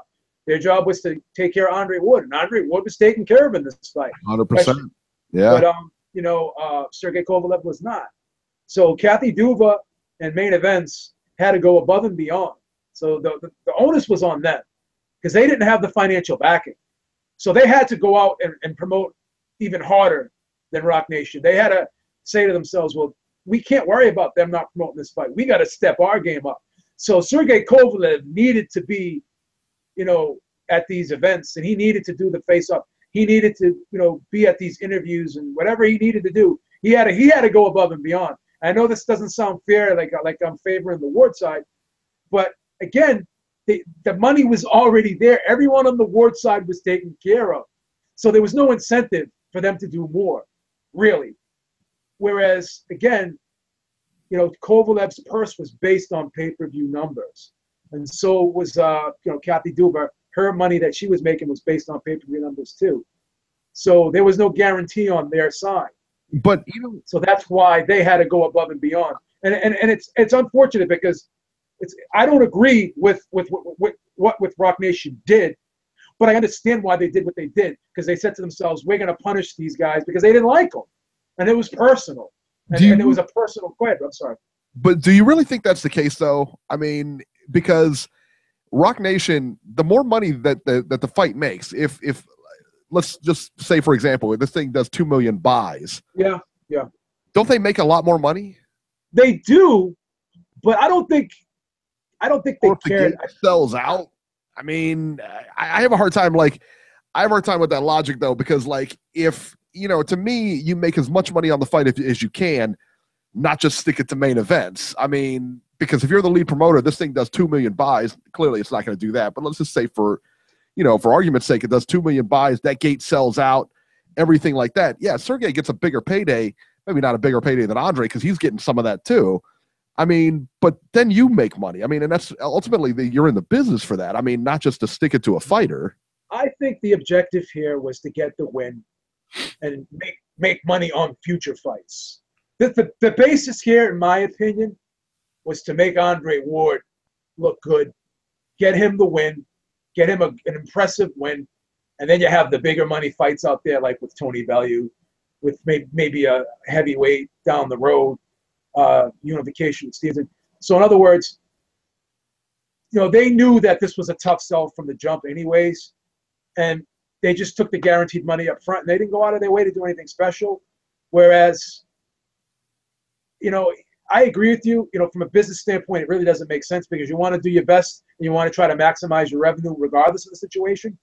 But I think in this case, I think they just wanted to get the win and then pave the way for future bigger paydays after this fight. So that, whether it was right or wrong, I can't say this was factually their motive, but that's the impression I get from the way they handled this fight. It didn't look like they really cared about this fight. And Kathy Duva had to care about this fight because of the situation her promotional company and her fighter was in. If, you're the fighter's promoter. You're supposed to do the best you can for your fighter in this situation. And if his purse is based on pay-per-view buys, then you got to go out there and you got to sell him and you got to sell this fight. He didn't get no $6.5 million guarantee. He's lucky if he made $1 million in this fight. So again, I don't want to get caught up in the numbers here, but all in all, both sides did a horrible job promoting this fight, but one side really lost more than the other. And it is what it is. So that's just my take on it. All right, good deal. Good deal. ESPN is going to piggyback off the Manny Pacquiao train here. And ESPN signed a deal with Top Rank, and they're going to show Crawford and Lomachenko on the network. Anything that lands on free TV, I like. I hate the pay-per-view model. I wish it would disappear. I mean, who likes paying for fights? I mean, nobody. Vasil Lomachenko is up next on ESPN versus Miguel Mariaga, and Terrence Crawford will face TBE, the current TBE, Julius Ndongo. Robert, what are your thoughts on this? What are your thoughts on Lomachenko, Mariaga, and Crawford and Ndongo? Well, as I said, we all know who's going to win the Lomachenko fight just on skills alone. Nothing against Mariaga, but, it's obvious. The fight to look forward to here, if you're going to watch fights on ESPN, is August 19th when Terrence Crawford and Ndongo fight, because when is the last time in boxing, can you think back that we've had two champions with two belts each put their titles on the line, and the winner is the dominant force in his division? Granted, title fights, unification bouts used to happen all the time, but it sure hasn't happened like this recently. Can you think of another one where two guys have dominated a division and they finally met and all four belts were up for grabs?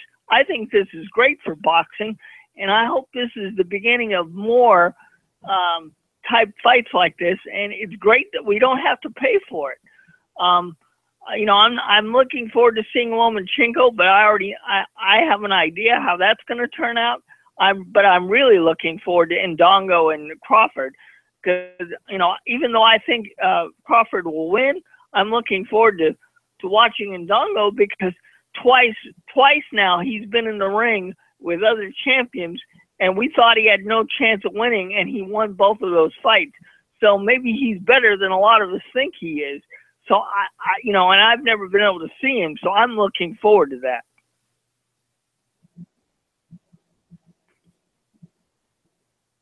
Hello?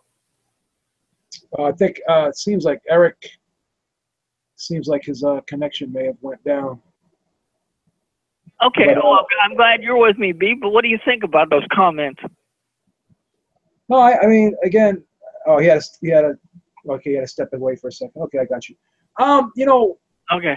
Again, this is the same situation that we had with PPC. Some of the fights are going to be great, but not all of them are going to be home runs. So, you got, at least they're trying to keep Lomachenko busy. I don't think it's a great fight, but again, it's kind of an appetizer for Crawford and Ndongo. So, in regards to that, I understand it. I'm not going to like every single fight. I don't think every single fight is going to be a great fight, but I'm not going to shit on a fight either. It is what it is. So, we got to take what we get. If we can get a good one every now and then it kind of makes up for the ones that we're not so high on. So, But I get it. But Beeb, can you think of a fight where there's been 4 belts on the line? When I love that fight. I love that fight. The Ndongo fight, I love it. And in recent years, no. I mean, there hasn't been 4 belt unifications. I've seen 2 or 3 belts on the line, but I can't. Right. It's going to take me a while to go back and think of. I think it was the Jermaine Taylor days, right? I mean, I think it's absolutely great. I mean, props to both of these guys. I mean, as I said, Ndongo has been in the ring twice already with champions that we thought he was going to lose to, and he won. So maybe he's better than what we think. I've never had a chance to see him. I know you have. Does he have a legitimate shot against Terrence Crawford? I think. I think he can make the fight interesting, but I just still see Crawford beating him. I think Crawford is a much harder hitter. He seems to be physically stronger, and I think he's more well-rounded and more versatile. This Ndongo guy throws a lot of punches. He's a volume guy, but I think if the fight gets moved to the mid-range and up close to the inside of the pocket area, I can see Crawford walking him down a little bit and kind of taking a lot of that volume away from him with power shots. So, he may not be as active in this fight because he's in there with a bigger, stronger guy that's going to be pushing him back, walking him down, and knocking him off balance and hurting him in the process. So that's why the fight could be interesting in spots, but I think overall Crawford's power and his overall versatility is going to be a big problem for Ndongo as the fight wears on. I just see those things happening. There you go. What do you think? I mean, and we touched on this a little bit earlier, and I just want to touch on it real quick again here. What is the difference between the PBC and ESPN deal and the Top Rank deal? I mean, everyone, again, dumped all over the PBC for the ESPN deal, and everybody seems to embrace the Top Rank ESPN deal. I just don't understand why there's that almost like a bias there. Nobody wanted to see Pacquiao Horn, Eric, as I told you last night when we talked about this, I think one of the big differences is Bob Arum is willing to talk to people. He's willing to give interviews. He's out there. He's promoting. That's what he does. Al Heyman, on the other hand, he's never given an interview. He's left it up to other people. I think people, especially involved with ESPN, are more willing to embrace this than what they experienced with the PBC. And I think that's one of the major differences between the two organizations. You have a guy that's willing to put himself out there. You may not like everything he says, but he's willing to put himself out there. And on the other side, you have a guy in the shadows that controls everything, but he's not willing to go on camera, to talk to people. He leaves it up to everybody else. I think that's the biggest difference between the two organizations. And I think in Bob Arum's case, you're going to see more of his fighters be more active than what you've seen recently in the PBC. Like in a couple of weeks, one of the guys fighting on the Fox card hasn't fought in 18 months. I mean, I think you're going to see Top Rank guys and even Golden Boy guys, because Oscar has that deal also with ESPN, the Golden Boy Boxing. I think you're going to see both of these promotional companies have their fighters out there more often, in more fights, and because Bob and Oscar are willing to talk to people, and the PBC guys, they got to take orders from somebody who's not willing to put himself out there. I think that's one of the major differences. Deals. Well, what does it matter? I mean, that's just my opinion. Yeah, I mean, what does it matter though if they talk to Bob or they talk to? I mean, what does the figurehead matter? My take on the whole thing is Eric makes a great point, because at the end of the day, the finished product is quite similar. I agree there, but I will say this: Bob is a really great promoter. He's got a lot of experience in the game, whereas Al's a manager. So Bob does do a better job at really promoting events than I think PBC does. I will say that, because this fight wasn't a great fight on paper. Turned out to be a good fight, last night. But look what Bob did. Look how this fight was promoted. They were able to really, really talk about this fight, push this fight, get this fight out there, and have the masses talk about this fight. And with PBC, it just seems like that's not Heyman's forte. He's not. I don't think he has the right people doing working for him PR wise. I don't think he's got great matchmakers. Whereas I think Bob's been in the game for so long, he has the right people around him, and he knows how to do. He knows the game. He just knows the game better than anyone else right now, in my opinion, except for Eddie Hearn. I think he's the second best promoter in boxing right now, behind Eddie Hearn right now. But I just don't think that I just don't think Heyman has grasped the art of promoting events yet. Yeah, I'll go with that. I'll go with that. That's a good point. It just seems like I said, man, it was funny because nobody was looking forward to Pacquiao Horn at all. And when it was announced for, it's almost like people just embraced the Top Rank deal and everybody dumped on the PBC deal. And I don't care either way, as long as we don't have to pay for any fights. I don't care who's putting it on or whatever the case may be. I just know even with the PBC, it's much better than it was with the Friday night fights and the old ESPN cards. They were terrible, and with Top Rank, I mean, we're going to see Vasyl Lomachenko versus Miguel Mariaga. Hey, listen, man, I mean, I'll watch the fight, and I think that's going to be that's a walkover fight. I thought the Jeff Horn Manny Pacquiao fight was, again, a walkover fight. I mean, they still fight the fight. And it was a great fight, but nobody thought that going in, so I don't know. So there you go. Robert, your boy, Paulie Malignaggi, sparring with Conor McGregor. This is actually kind of a cool story. Oh, he is. Paulie Malignaggi is talking to Team McGregor. McGregor's team apparently reached out to Malignaggi and wants to spar to get him prepared for the Mayweather fight. Malignaggi has been very critical of McGregor, and I think it shows that he wants to help, man. Very cool move on the part of McGregor and Malignaggi, to be honest with you, because Malignaggi really, came out against it and said that McGregor, wouldn't last and everything.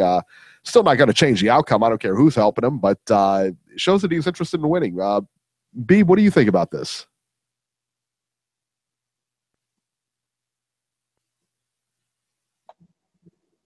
Or what about Robbie? Robbie, what do you think about this? Oh, I'm sorry. Did you go to me, Eric? I have my mic off. I was just talking. Oh, that's okay. Yeah.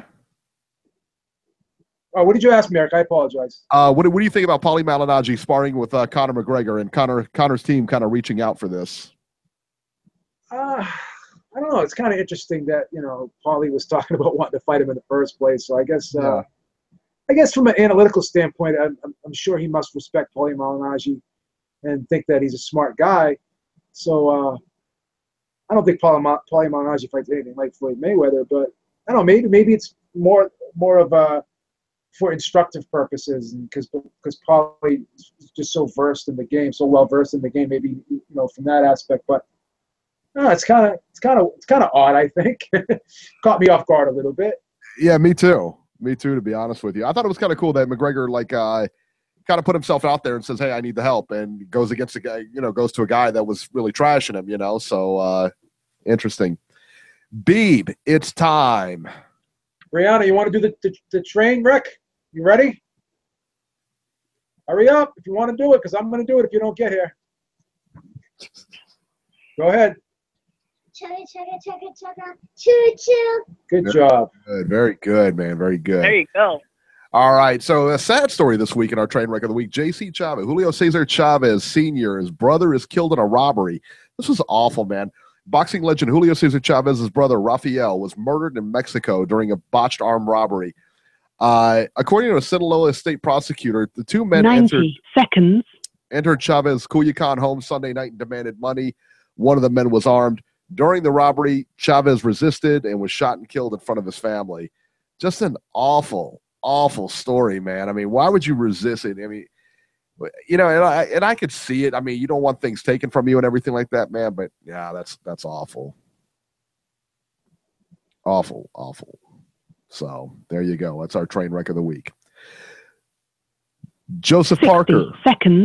Joseph Parker set to take on Hughie Fury, set for September 23rd in Manchester. Beeb, what do you think about that one? I don't know what to make of that, man, because Fury's been off. People are saying that he has a shot against Parker. I don't know, man. It's a tough one. It's a pick 'em. It's a pick 'em. If I'm pressed, You know, I haven't been crazy impressed with Parker. I've not been impressed with Parker at all. Yeah, I'm gonna go with Fury. I think Fury can eke it out, man. They can eke it out. I think so too. Parker is the most vulnerable, I think, of the heavyweight titleist. Put it that way. 10 seconds. And here's an interesting point, Eric. Joseph Parker has already got his second title defense set. And meanwhile, the Bronze Bomber, Mr. Alabama himself, hasn't been in the ring in I don't know how long. What's going on there? Well, I will say this. I was real disappointed that Deontay couldn't finagle a fight with Joseph Parker out of this, because Hughie Fury did pull out of that fight, and Deontay really should have got in there and got this fight. And why he didn't, I don't know.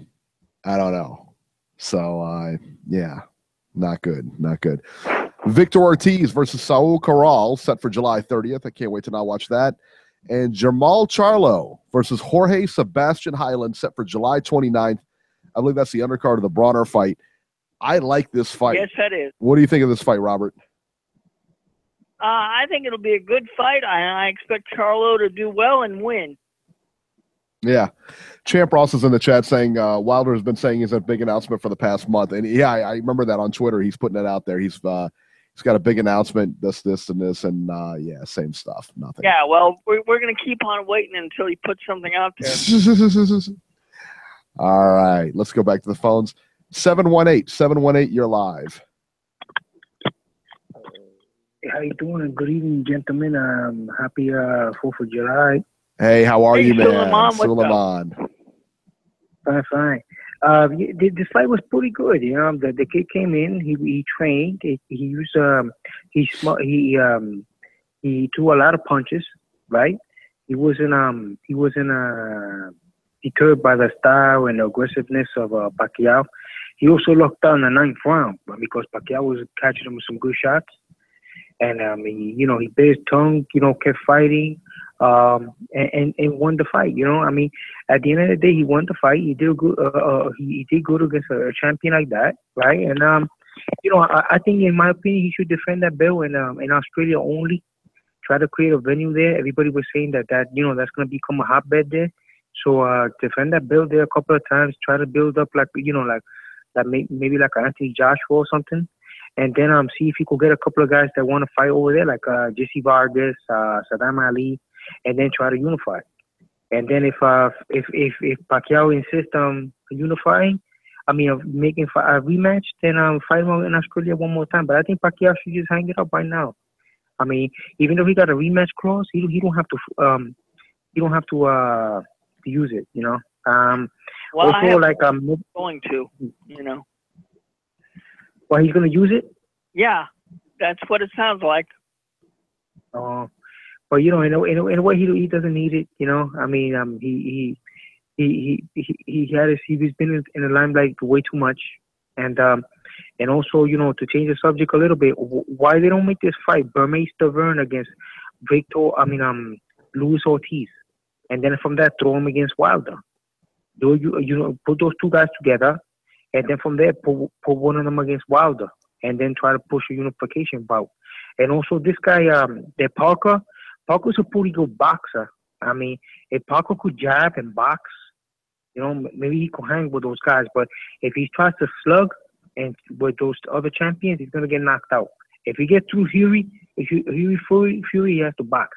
He has to use the jab, box and move. If you don't box and move, forget about it. You guys have a great night, and thank you for your time. You too, buddy. All right, thanks for later. calling, man. Awesome. Wow, I didn't think about that matchup, Eric. Bermane Stiverne and Luis Ortiz. Well, I think that's a fight I don't want to see.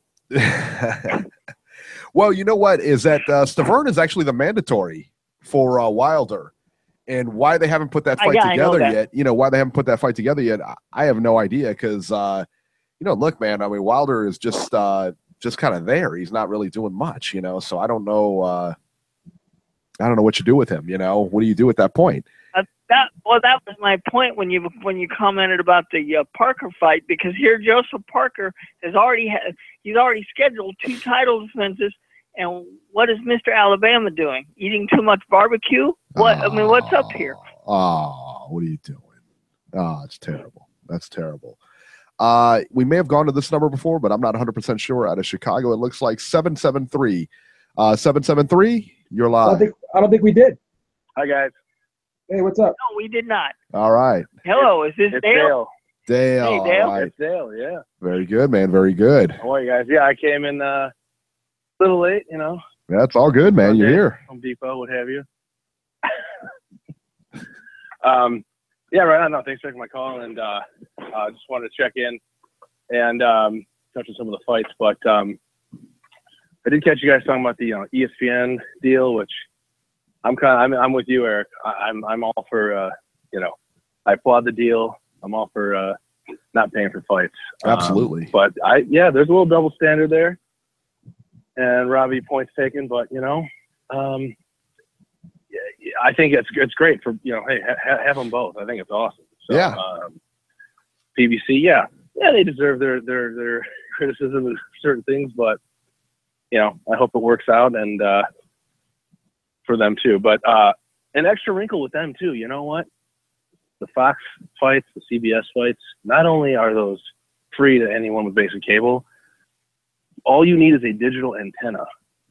So if you want to talk about growing the sport, you've got some kids, some people, poor kids, they might not even have cable, they might not even have internet, but they can get that fight. That's it. So it's a good thing in my opinion. But And even bounds.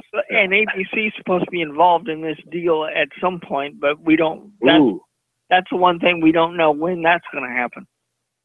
Oh, that's great. If they threw that wrinkle in, that's awesome, because then you can get some real big ones that can go on network TV too. But right. Yeah, but all in all, I think it's great. Did you guys notice the PBC advertising during that whole thing last night? There was a PBC commercial on during the yeah. It was on there a couple of times too. It was the PBC, that PBC commercial they show. That's awesome.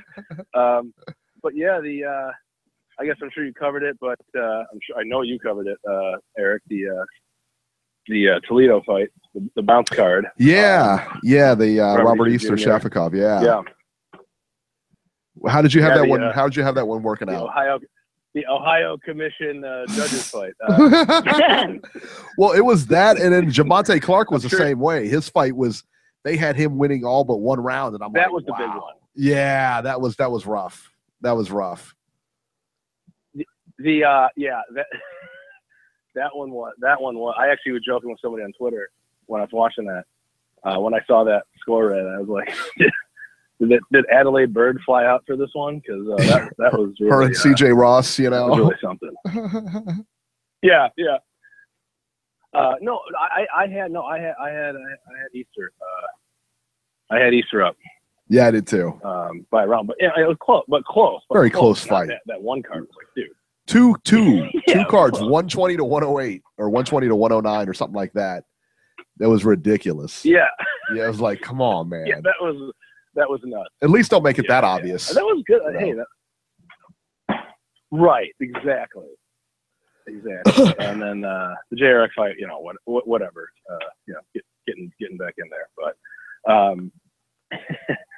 but I like that Javante Clark, Ivan Golub, and I've seen that Golub kid on Showbox Friday nights, and I've only seen him knock dudes out, so I was excited to see that. But yeah, went the distance. So yeah, props to Javante there. But yeah, that decision was certainly questionable.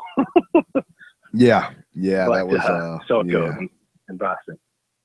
And then Pac Horn, which again, thank goodness they put that on ESPN for people to see, because I don't know that anyone would have bought it. No one was paying for that fight. Exactly. No. Hey, I gotta say, I was more entertained than I thought I'd be. I liked it more than I thought. Maybe you guys felt the same. And and it was close. I mean, I saw Beeb. I watched that video, your post fight video, and I agree there. Like at Teddy Atlas, dude. Come on, man. Oh, he's horrible, man. Oh my goodness, dude. He was cringeworthy yesterday. Oh, cringeworthy. Yeah. That was brutal. It really was. It's entertaining. He's always yelling and stuff, and that's great. But, dude, come on, with the corruption. That was a close fight, man. That was not by any stretch. And Team Bradley's even like, I don't know, man, this is pretty close. And as he gets pat on the head from Teddy Atlas, Yeah, exactly. I had one second. Yeah, I'm just grilling here, guys. Oh my God. The wife checked on the corn. Grilling and chilling. Anyway, no, no, we do. No, it was good though, but I did have Pacquiao, winning, but 115, 113 Pacquiao, big deal. So that's what I had. I mean, could have that's gone what I either had. way. It's not. Yeah. So, but anyway, but I guess it's I guess have a good 4th, guys. That's about all, and thanks for doing the show on holiday weekend again. So yeah, and go enjoy your food, dude. There you go. I will, man. Yeah. Oh, hey, all right. Real quick, sorry guys. Did you see that Eddie Ramirez fight like a week ago, Tuesday or something? I did. I didn't know. That? Was it FS1 on BBC Fox Sports 1? I saw it. Yeah, that one. Just real quick. Shout out to Eddie Ramirez from Chicago. Yeah. But he looked good against Bonet. But that was actually Adelaide Bird was one of the judges on that. Yes, she was. Nice. I thought she had it. I was literally like, I bet she just had the card flipped. Like by mistake or something. Yep. Anyway, just to go back to that, I just remembered that. But anyway. All right. Awesome, man. Take care, guys. All right, you See ya. too, man. Good stuff. Dale from Chicago. All right, that'll do it for this edition of Ringside Reporter. As always, you can catch Robert on Twitter at Ringside Robert or call him on Ringside Robbie's Corner at 917-259-1810. Leave him a message. Catch Joe Habib on Twitter at jhabib1 and find his YouTube channel at beatingtheoddswithbeeb.com. I'm at Ringside 73. Everybody have a happy and safe 4th of July weekend, and we will see you next week. Bye, everybody. Happy 4th of July, everybody.